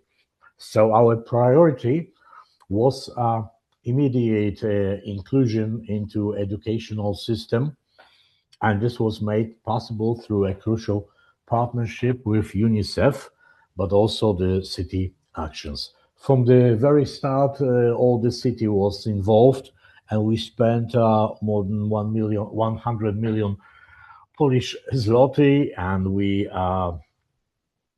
served 150,000 meals, and we saw incredible engagement from 200 volunteers and 1,000 of residents who also donated a lot of food to the refugees.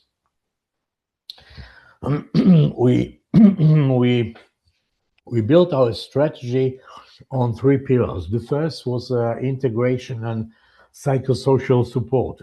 We established 4 child and family support centers, serving nearly 12,000 beneficiaries, organized autistic and sports workshops for over 2,000 participants. Integration also means learning about our shared culture. So we made cultural trips for over 5,000 students.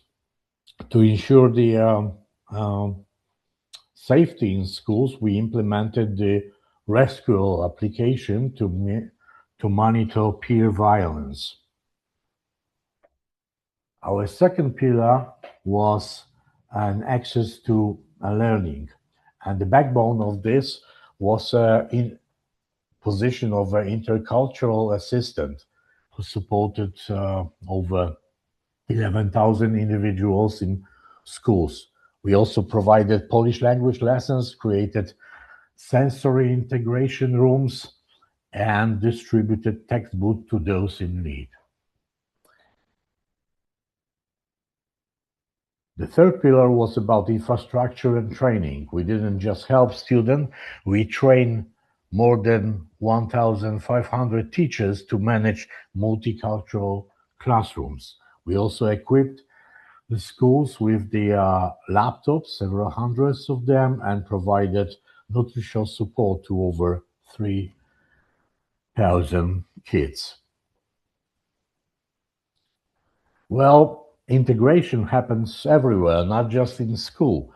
Through our sports centers, over 13,000 1,000 people join sport activities. We also focus on dignity through the Pink Boxes project, providing hygiene support for girls. We couldn't have done this alone.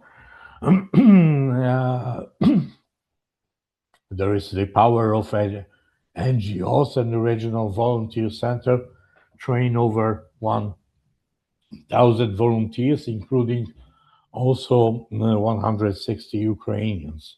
NGO provided vital legal, psychological, and rehabilitation support. A key achievement is the Katowice Spilno Hub. Well, Spilno means together in Ukrainian language, and this space, entirely funded by UNICEF, serves as a safe haven for both Ukrainian and Polish communities to integrate. The hub is a one-stop information point. It features social cafe, a children play area, and even library with Ukrainian literature, helping children feel at home. And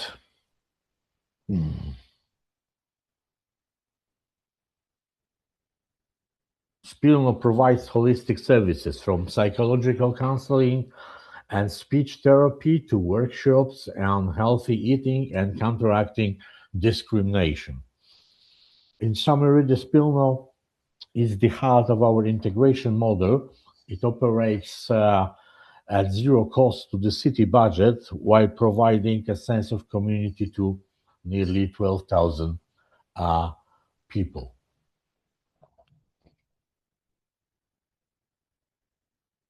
Well, we are looking forward. We have two main recommendations. First, we must institutionalize intercultural assistance as permanent staff. Second, we aim to scale digital mental health monitoring across all our municipal schools.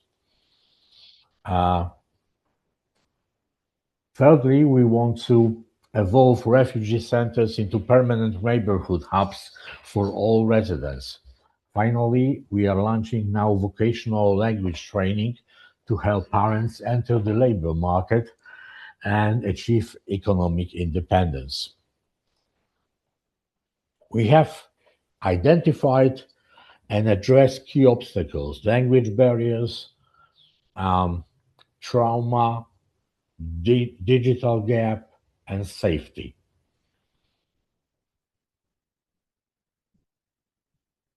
We call it the Katowice model, and it's led by our Department of Education and Sport and relies on strategic partnership between the city, UNICEF, our non-government organization. This model is built for scalability and replication. Well, the lessons learned, what worked best? Well, holistic integration and dignity-first approach. Our challenges included infrastructure pressure, but our success is measured by the 13,000 sport participants and 1,500 trained teachers. So in conclusion, by removing language and psychological barriers, Katowice has effectively bridged education inequalities and created a safer community for everyone. Integration is crucial, with Ukrainian citizens making up half of the all-region migrants. The Spilno Hub, for example, ensures that they are not marginalized, but instead become an active part of an open local community. So our journey with UNICEF taught us that integration is a continuous process. We are moving from providing aid into building a shared future. So, as you see the city today, we see a place of light, hope, and solidarity. And thank you for your attention. I guess it was 10 minutes or less. So if you have any questions, I'm open to it. Thank you.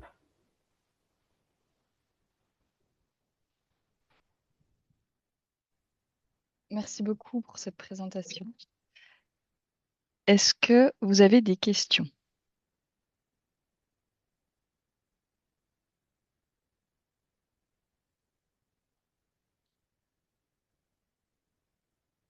On pourra ensuite aussi rebondir sur toutes les présentations avec des questions à la fin des 3 présentations, si vous préférez.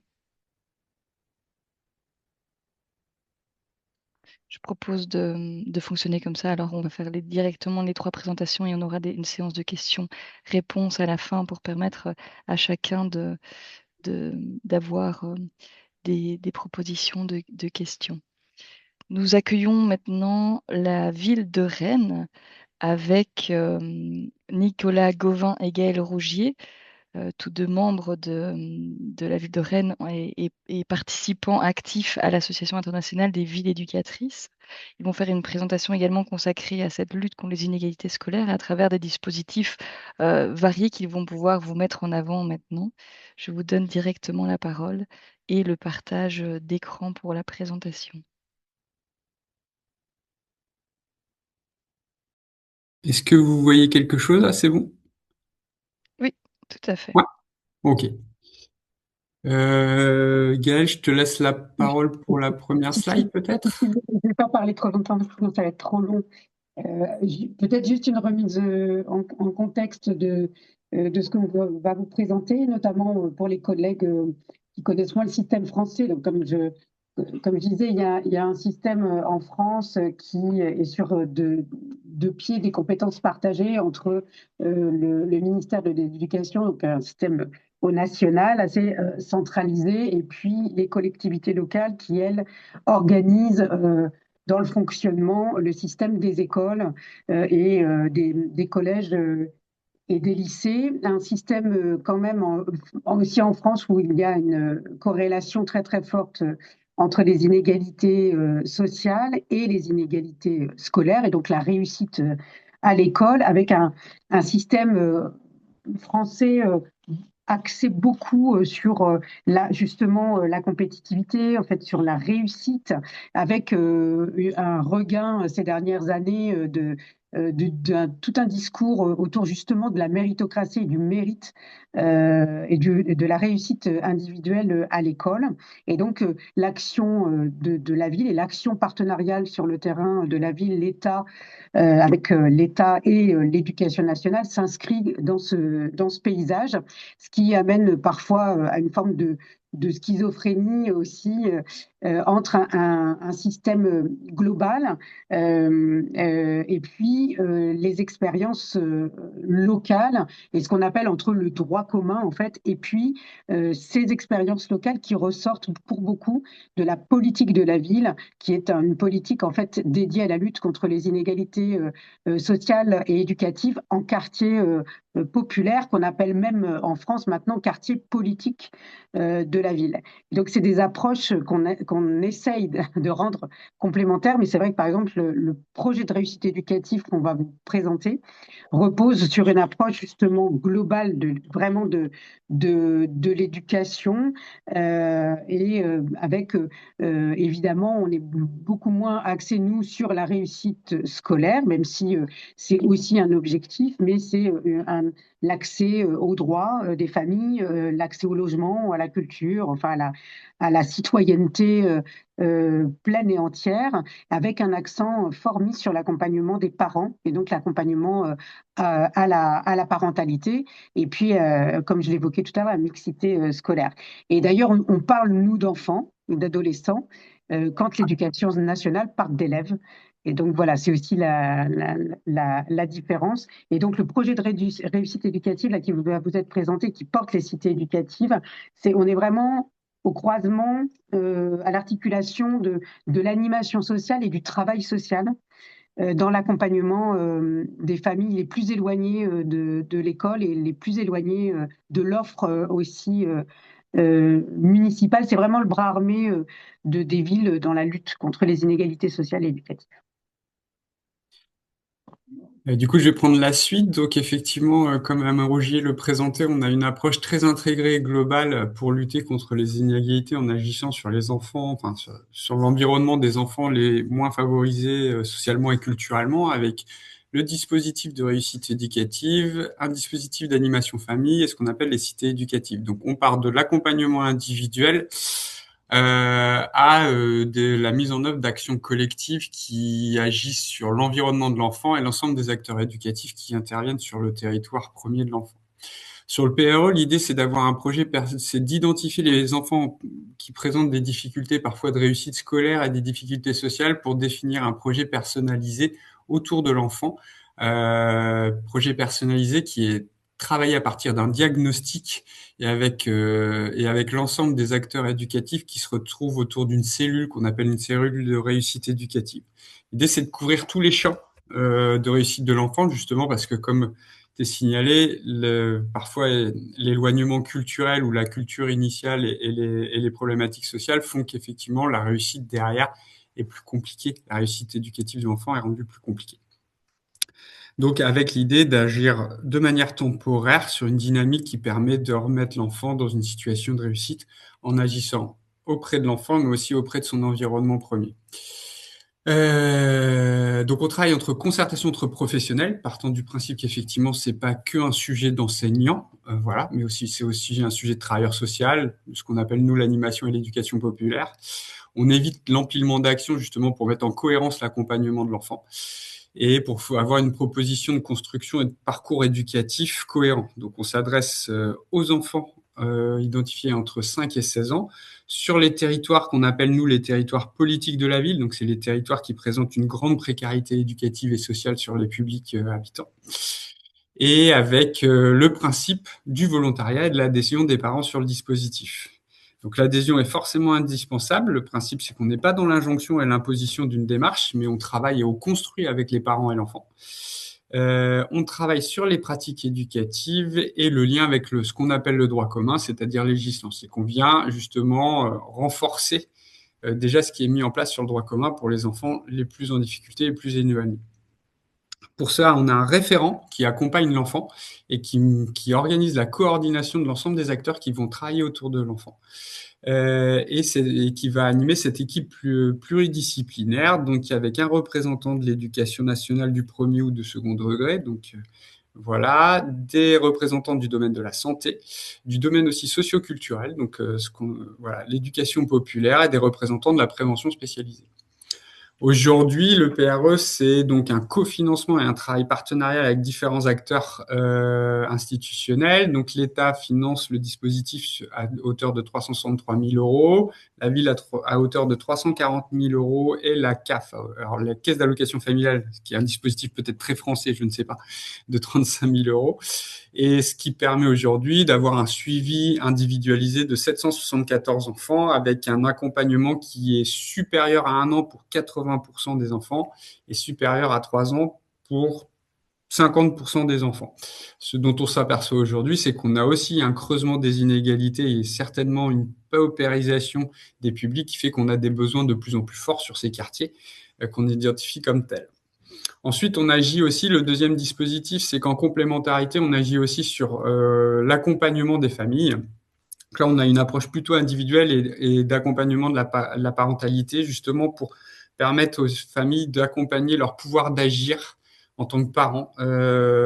Donc c'est pareil, c'est une démarche incentive, mais pour qu'ils puissent trouver toute leur place dans l'école, puisqu'on disait qu'effectivement, les familles les plus éloignées avaient parfois ces difficultés à pouvoir s'exprimer et travailler avec les enseignants et l'éducation nationale, donc soutenir l'exercice des compétences parentales, pouvoir leur permettre d'agir auprès de leurs enfants, mais aussi auprès de la communauté éducative pour mieux accompagner leurs enfants.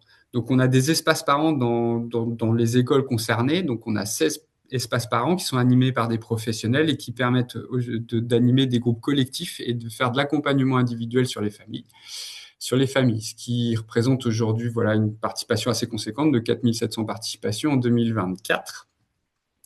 Ces espaces parents, ce sont des lieux ressources, voilà, pour échanger sur les problématiques, les besoins identifiés, parfois pour organiser aussi des sorties. On parlait derrière, par exemple, de sorties au musée pour les familles qui sont les plus éloignées, justement, pour travailler aussi sur cette acculturation et comprendre aussi peut-être parfois les codes de réussite scolaire.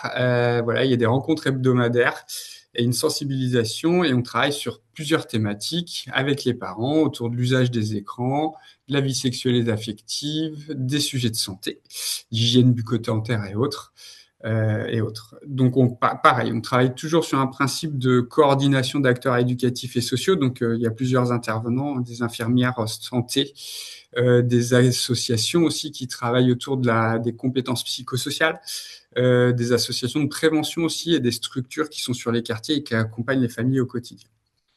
Dernier dispositif, là, on approche vraiment sur, comme je vous le disais, on part de l'individuel, plutôt une approche très collective. On a un dispositif donc de cité éducative qui a été initié par l'État en 2019, donc il y a quelques années maintenant, qui mettait en coordination les différents acteurs autour de la réussite des enfants, donc qui a été initié par le ministère de la Ville, de la cohésion sociale et de la cohésion des territoires, justement pour favoriser la réussite scolaire des enfants et des jeunes sur les territoires, et donc favoriser la coordination de l'ensemble des acteurs du territoire sur des actions collectives pour favoriser l'insertion sociale et professionnelle et la réussite scolaire des enfants et des jeunes de 0 à 25 ans.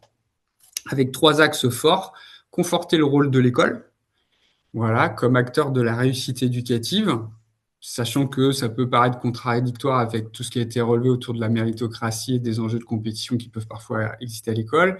Assurer la continuité éducative entre les temps scolaires, mais aussi les temps périscolaires ou extrascolaires des enfants, et ouvrir le champ des possibles, effectivement, permettre aux enfants les plus éloignés de pouvoir aussi découvrir d'autres environnements et pas s'auto-limiter du fait de leur milieu social et familial, comme on le disait, où spontanément, ils vont peut-être avoir moins d'initiatives ou peut-être, je ne sais pas si c'est le bon terme, mais d'ambition dans leur avenir d'études et de scolarité. Donc, ces démarches, c'est un projet multipartenarial avec des projets qui sont soutenus, donc qui sont présentés par les acteurs de territoire et qui sont soutenus ensuite et financés à la fois par la ville et l'État et d'autres acteurs. Donc, ça s'adresse aux enfants, enfin, les projets doivent s'adresser aux enfants ou aux jeunes entre 0 et 25 ans. C'est un principe de cofinancement, donc tous les acteurs. C'est un principe d'expérimentation à l'échelle d'un territoire, c'est-à-dire que si on évalue la réussite du dispositif, l'idée c'est qu'ensuite ça se pérennise et ce qu'on appelle ça rentre dans le droit commun. Principe et un sens dans la continuité éducative, ça ne doit pas concerner que le temps scolaire ou périscolaire, etc., mais il doit y avoir un sens général dans la réussite éducative et sociale de l'enfant ou du jeune dans le dispositif et concerner tous ces temps. C'est un principe de co-construction avec l'ensemble des acteurs, c'est-à-dire que les acteurs doivent travailler ensemble pour pouvoir porter le projet d'un point de vue partenarial et y mettre un sens global et répondre aux axes que j'ai précités. Donc aujourd'hui, ces cités éducatives, ces dispositifs qui sont quand même fortement financés et qui sont pour l'instant, malgré la situation parfois compliquée, maintenus dans leur financement, donc avec un financement de l'État de 400 à 450 000 euros par dispositif. Donc, il y en a 3 sur la ville de Rennes. Donc, c'est un financement d'1 200 000 euros. Un cofinancement de la ville à hauteur de 30% quand même. Donc, ça veut dire à peu près environ 400 000 euros. Et donc, voilà. La cité éducative, dans son organisation assez particulière, c'est une gouvernance qui est tripartite, donc qui réunit à la fois la ville, l'État, la ville, représentant donc Madame Rougier, représentante, l'État et l'éducation nationale, avec un comité de pilotage et des dispositifs territoriaux qui sont multipartenariaux pour pouvoir monter des projets et répondre aux besoins identifiés. Donc voilà, la synthèse, c'est vraiment partir du PRE qui est l'enfant à son environnement premier pour ensuite agir sur l'ensemble de la globalité d'un territoire pour que l'ensemble des acteurs du territoire agissent en faveur de la réussite des enfants sur différents projets qui vont de la santé aux activités culturelles et sportives, aux apprentissages premiers si nécessaire. Voilà, j'espère avoir tenu à peu près le temps. J'ai été un petit peu vite. Grand merci aussi pour votre présentation. Je vous propose de passer à la présentation de la ville de Bruxelles pour ensuite laisser un temps de questions pour toutes les présentations. Nous avons le plaisir d'accueillir Madame Marie Panaït, qui est chargée de communication et de projet au sein de l'instruction publique de la ville de Bruxelles. Et sa présentation souhaite mettre en lumière des actions développées par la ville de Bruxelles pour promouvoir l'accès à la lecture, à la culture, comme un des nombreux leviers essentiels à la réduction des inégalités éducatives et sociales.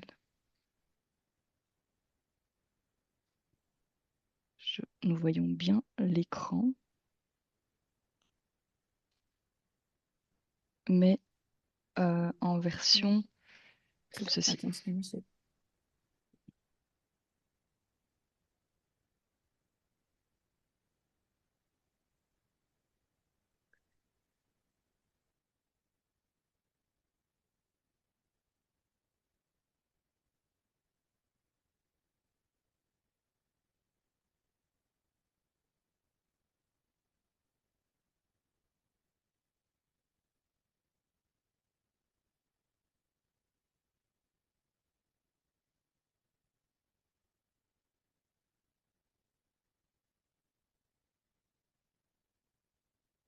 Voilà, normalement, vous devez tous voir le plein écran.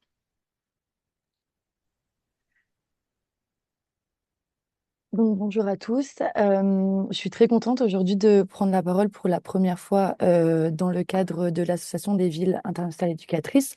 J'avais eu l'occasion de travailler avec la ville de Bruxelles pour l'organisation de l'Assemblée générale l'année dernière. Mais aujourd'hui, voilà, j'aimerais vous parler des initiatives et de l'engagement de la ville de Bruxelles pour, dans le cadre de favoriser la lecture pour réduire les inégalités. Je ne sais pas changer mon écran.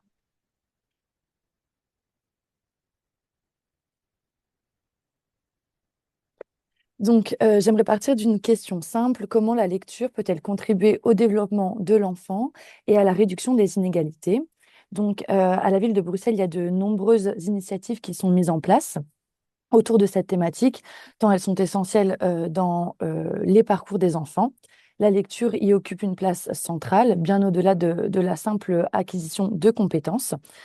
Euh, Exposer les enfants très tôt à la lecture, en bibliothèque, à l'école, en crèche, à travers des lectures à voix haute, constitue un levier puissant. Comme on a pu le voir, il est très concret et largement documenté. Et c'est précisément ce levier que la ville de Bruxelles a choisi d'activer à travers une série d'actions cohérentes, toutes guidées par une même ambition, c'est-à-dire donner à chaque enfant un accès réel et équitable à la lecture.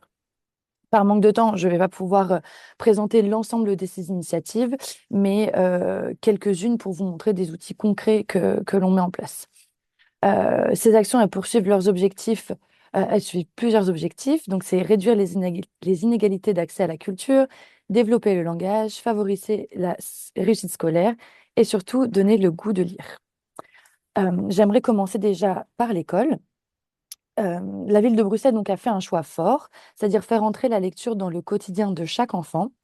D'abord à travers la création de près de 400 coins lecture dans les classes. Ce sont donc des petites bibliothèques, comme vous pouvez voir ici en photo, avec des livres récents sélectionnés par des bibliothécaires et des enseignants. Maintenant, rendre les livres accessibles ne suffit pas, il faut aussi donner un temps pour lire. C'est pourquoi, depuis la rentrée 2023-2024, il y a 15 minutes consacrées chaque jour à la lecture dans chaque classe. À noter notamment que la ville de Bruxelles est le seul pouvoir organisateur francophone à avoir mis en place ce temps qui est structuré. Les premiers retours, ils sont très positifs puisqu'on observe une meilleure concentration des élèves, une meilleure entrée dans les apprentissages. On est ici dans une logique de pédagogie qui est émancipatrice puisque la lecture ici devient un outil pour imaginer, comprendre, analyser et raconter. Dans cette dynamique globale, on a un acteur qui joue un rôle essentiel, c'est le Centre de littérature de jeunesse de Bruxelles.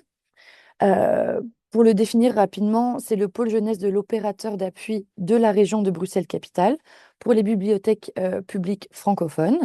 Il accompagne les bibliothèques, les professionnels de l'enfance et de l'éducation et de nombreux partenaires culturels autour de trois enjeux principaux, donc la littérature jeunesse, la médiation du livre et le développement de la lecture. Pour cela, il développe plusieurs outils comme des expositions, des tapis à histoire dont je vais vous parler juste après, des sélections bibliographiques, des formations, des animations. Et il met aussi à disposition un fonds spécialisé en littérature jeunesse. Et son point fort, c'est surtout qu'il s'adresse à plusieurs publics, les enfants, les familles et les professionnels. Son objectif, il est clair, c'est donc de favoriser l'accès aux livres, à la culture et aux histoires dès le plus jeune âge, dans une logique donc d'inclusion, de découverte et de plaisir. Euh, Et ce rôle-là, on le retrouve concrètement dans plusieurs projets, notamment comme le projet Peut-on lire de tout? Donc, c'est une opération qui est organisée tous les 2 ans, notamment cette année, et elle amène les jeunes vers la lecture, ou alors elle essaye de les y fidéliser. Elle crée un lien fort donc, entre les écoles, les bibliothèques et les auteurs, qui sont souvent belges, avec une sélection volontairement diversifiée. Concrètement, sur le terrain, on a pu observer des retours positifs, notamment à l'école Robert Cato, où des élèves de 3e primaire ont rencontré une autrice du nom de Caroline Alain. Son roman aborde des thèmes sensibles comme la maladie, la mort. Et en fait, cette lecture a profondément marqué les élèves, mais parce qu'on ne s'est pas arrêté à la compréhension du texte, les élèves ont été initiés à s'approprier l'histoire en illustrant leurs passages préférés ou en imaginant et dessinant la suite du récit. Ils ont fait preuve d'une grande créativité et certains témoignages montrent même que cela a donné envie à certains d'écrire eux-mêmes des histoires. Même dynamique à l'école des 6 jetons, puisque cette fois, les élèves ont rencontré plusieurs autrices, découvert les coulisses de l'écriture, posé des questions, partagé leurs idées. Et là, du coup, il est vrai que la lecture devient active, puisqu'on ne lit plus seulement une histoire, on entre dedans, on la prolonge, on la transforme. Une deuxième initiative intéressante que j'aimerais partager, c'est lire dans les crèches, puisqu'on considère que pour réduire les inégalités, il faut agir encore plus tôt. Donc, des animations de lecture sont organisées en crèche. Le projet est encore en cours avec l'objectif que toutes les 40 crèches de la ville reçoivent cette animation. Le projet, donc, comme j'en parlais juste avant, il est fondé autour d'un tapis à histoire qui s'appelle Le Petit qui monte. Je vous le montre juste ici. Donc, c'est un tapis interactif avec des personnages en peluche et donc il est que les animateurs utilisent pour raconter les histoires. Aujourd'hui, c'est un projet qui a déjà touché 25 crèches, 382 enfants, 316 parents et 115 puéricultrices. Ces animations, elles durent environ 15 minutes pour respecter le temps de concentration des tout petits. Elles s'appuient sur des albums adaptés, des comptines, le tapis que je vous ai montré, et des interactions avec les enfants. L'avantage de ce projet, c'est que les parents, ils sont pleinement intégrés, ils participent à l'animation avec leurs enfants, ils observent des façons simples de raconter une histoire, ils découvrent l'importance de la voix, des gestes, des répétitions, et ils peuvent reproduire en fait ces pratiques à la maison. Donc c'est vraiment une façon d'outiller concrètement les parents pour intégrer la lecture dans le quotidien. De même, les retours sont assez positifs puisque les parents apprécient la qualité du moment parent-enfant et reconnaissent une appropriation assez facile de cet outil à domicile. Ici, on agit donc à la fois sur un environnement familial et sur l'enfant, ce qui est essentiel pour réduire les inégalités. Pour aller plus loin dans ce projet, le but, c'est de continuer à former les puéricultrices pour qu'elles puissent elles-mêmes euh, s'approprier l'animation et la donner dans les crèches. Euh, une autre initiative que j'aimerais vous présenter et qui pour moi s'inscrit pleinement dans les valeurs de l'Association internationale des villes éducatrices, puisqu'on considère que la lecture ne se limite pas à la classe et aux lieux traditionnels. Donc ce projet, c'est Lisons dans les parcs. Les livres, cette fois, sortent des bibliothèques pendant l'été. Concrètement, ce sont des espaces de lecture qui sont installés dans différents parcs. Et en fait, les parents et les enfants sont invités à venir librement et gratuitement pour lire, écouter des histoires, découvrir de nouveaux livres. Chaque lieu, il est porté par une bibliothèque publique, ce qui permet de vraiment créer un lien direct avec les familles. Pour nous, cette initiative, elle est essentielle car on va vers les publics et on n'attend pas que les publics se rendent directement dans les bibliothèques. Une dernière initiative intéressante et intergénérationnelle, donc c'est Papy Conteur et Mamie Conteur, qui est accompagnée par l'ASBL, l'association Abracadabus. Donc cette ASBL, elle existe depuis plus de 40 ans. Elle est portée par des bénévoles qui sont souvent retraités, qui interviennent chaque semaine dans les écoles maternelles, auprès d'enfants entre 2,5 et 6 ans. Aujourd'hui, cela représente une dizaine d'écoles, une trentaine de classes, 29 bénévoles actifs. Et concrètement, qu'est-ce qui se passe? En fait, on propose des lectures d'histoire, des moments de jeu, des échanges en petits groupes, mais surtout, ça crée une relation dans la durée avec les enfants. Donc, ce projet, il a un double impact. Pour les enfants, ça leur permet de développer leur langage, des repères affectifs, une ouverture à l'imaginaire, mais aussi pour les aînés, ça leur crée du lien social, un sentiment d'utilité et une stimulation cognitive. C'est donc, comme je le disais, un projet intergénérationnel au service à la fois de l'éducation, mais aussi de la cohésion sociale. Finalement, toutes ces initiatives montrent une chose, c'est que la lecture, c'est bien plus qu'un apprentissage scolaire. C'est un outil d'émancipation, un levier d'égalité et une manière de comprendre le monde et d'y trouver sa place. En agissant dès le plus jeune âge, en multipliant les points d'accès et en impliquant l'école, les familles, les acteurs culturels, la ville de Bruxelles, elle construit une politique cohérente au service d'un objectif clair, c'est-à-dire on essaye de donner à chaque enfant les mêmes chances de départ et le même accès à la lecture. Je vous remercie et je pense du coup qu'on va passer aux questions tous ensemble. Oui, tout à fait. Merci pour cette présentation. Avez-vous des questions sur les trois présentations ou des questions qui peuvent revenir sur la conférence de Madame Darnon proposée au tout début?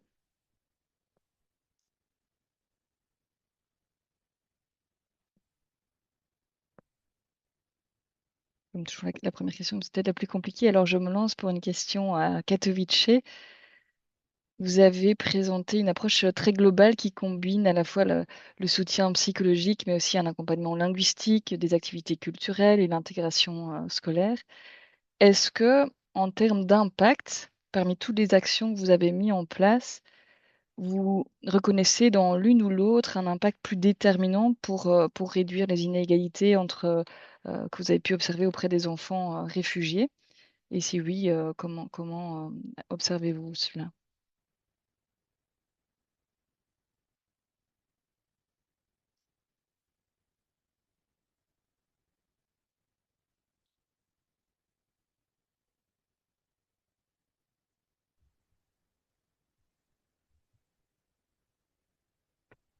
Well, thank you for this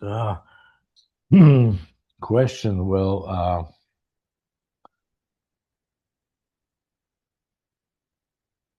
looks like well the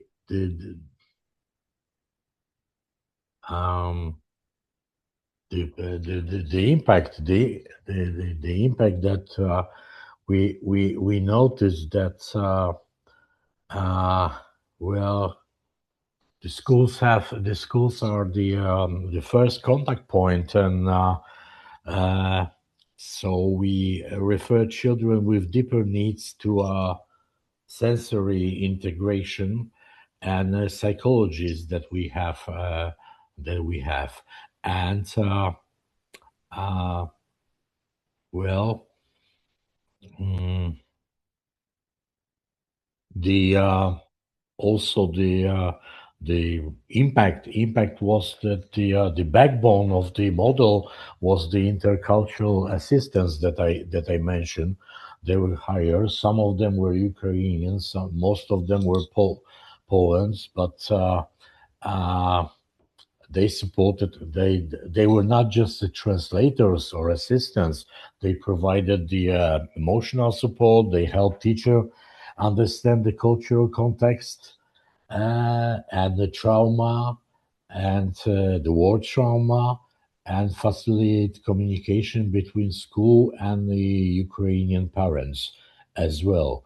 So the those assistants were the backbone of the model, and we are trying to institutionalize them so they will be on a permanent basis in those centers that I mentioned, like the Spilno Hub. There is the biggest one, but also we have some other places that we want to evolve them into a meeting point for both the Polish and the Ukrainian people.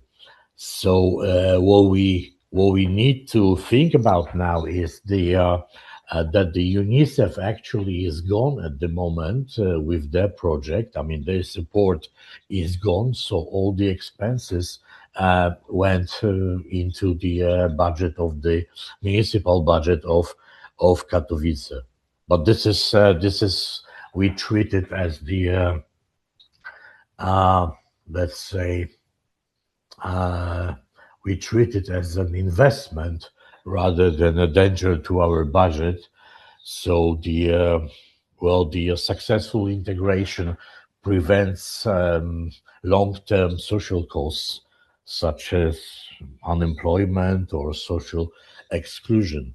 So, and then they are far more expensive to a city budget, I believe, in the long run. So we are building a model that is, well, also at making those Ukrainian parents stay in our city and make them work as well.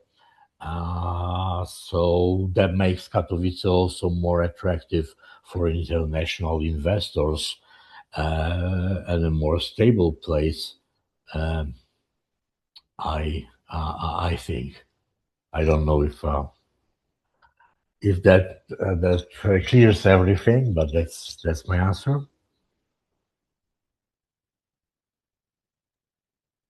Oui, merci beaucoup. Et vous avez par la même occasion répondu à la question que nous avions reçue dans le chat par rapport au financement du service après ce moment de crise.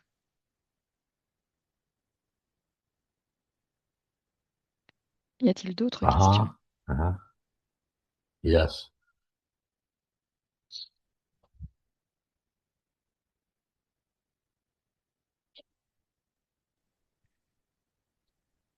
Une question pour Reine peut-être. Vous avez insisté sur l'approche non injonctive et sur la participation nécessaire des familles.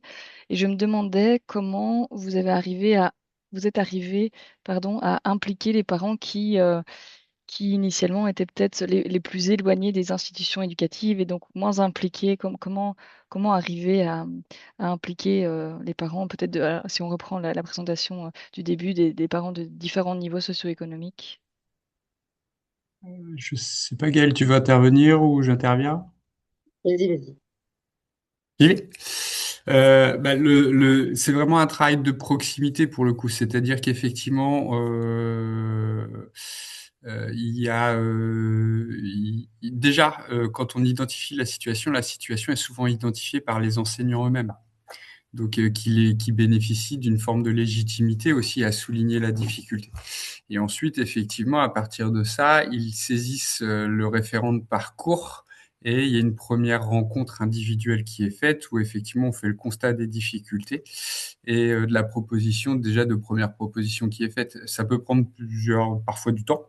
Parfois, ça marche pas, mais la plupart du temps, quand même, on a plutôt une réponse positive et une adhésion. Puis il y a toujours l'enjeu, malheureusement, mais l'enjeu de la réussite scolaire qui est basé aussi sur effectivement une forme de compétition. Et à un moment, tous les parents veulent que leurs enfants réussissent, je pense. Et donc, de fait, dès lors qu'on arrive avec une proposition d'aide et non injonctive, on n'impose pas le principe, mais on le propose. Généralement, on a plutôt une réponse positive. Ce qui peut être plus compliqué, c'est quand derrière, il y a d'autres problématiques sociales qui vont être plus lourdes, qui relèvent plus du coup de ce dispositif-là, et où les parents peuvent se sentir en danger peut-être parfois parce que ça va nécessiter des mobilisations d'acteurs sociaux, voire ce qu'on appelle en France une remontée d'informations préoccupantes, comme quoi il y aurait des problématiques éducatives fortes au sein de la famille qui dépasseraient le seul enjeu de réussite scolaire. Mais là, c'est un autre sujet. Si je peux compléter, vous m'entendez parce que Marina me disait que tout à l'heure, Oui, vous tout à m'entendez fait. pas très bien. C'est mieux là? Ouais, super.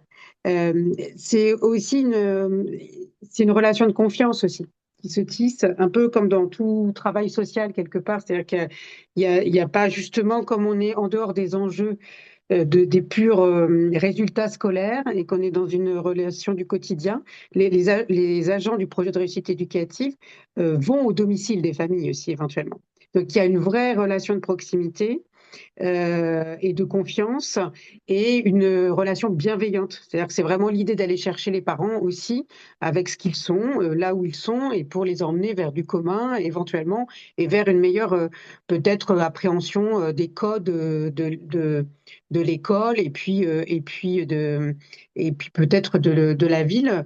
Et donc cette relation de confiance, elle passe aussi par des activités, c'est des séjours de répit par exemple pour les parents, notamment les foyers monoparentaux, mais c'est aussi des activités en dehors, bien en dehors du cadre scolaire, comme l'apprentissage du vélo, le savoir nager pour les mères, par exemple, notamment, ce qui permet après à ces parents d'accompagner leurs enfants dans le cadre scolaire et donc de les faire mieux participer voilà, aux apprentissages aussi et les impliquer dans les apprentissages qui se sentent légitimes pour le faire. Donc c'est vraiment une chaîne d'action en fait et basée sur la bienveillance et la confiance.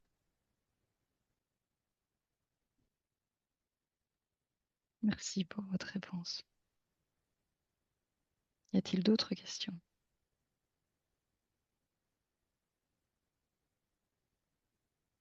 Je tiens dans tous les cas à vous remercier tous pour vos interactions, vos présentations. Je rejoins le commentaire dans le chat pour dire que la conférence était une brillante présentation. Merci Madame Darnon. J'en Je vous profite également remercie. pour remercier l'Association internationale des villes éducatrices, dont le secrétariat est ici présent. Merci pour votre organisation. Et Marina Canals, notre secrétaire générale de l'association. Merci en tout cas pour toute cette organisation et ce soutien aux différentes villes éducatrices au sein de toutes les villes mondiales.